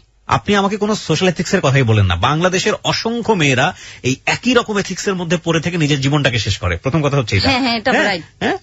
আপনার বাবা মার বড় মেয়ে, কিংবা আপনি ক্লাস 5 পর্যন্ত পড়েছেন, সমাজের কথা চিন্তা করেছেন, শেষ পর্যন্ত রেজাল্ট কি হয়েছে সেটা তো আমাদের লিসনাররা শুনবে।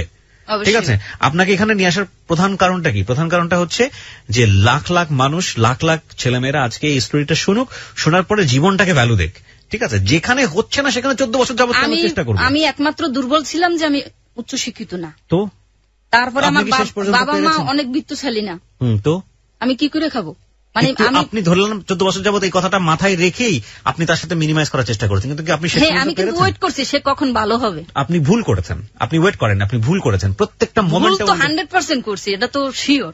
আমরা সেটাই বলার চেষ্টা করতেছি। আমরা প্রিয় শ্রোতা, এখানে একটা জিনিস সেটা হচ্ছে আপনার সামনে একের পর এক ভুল হয়ে যাচ্ছে, এবং তারপরে সেটাকে আপনি বারবার মিনিমাইজ করার চেষ্টা করতেছেন। আপনি সমাজের কথা চিন্তা করতেছেন, আপনি পরিবারের কথা চিন্তা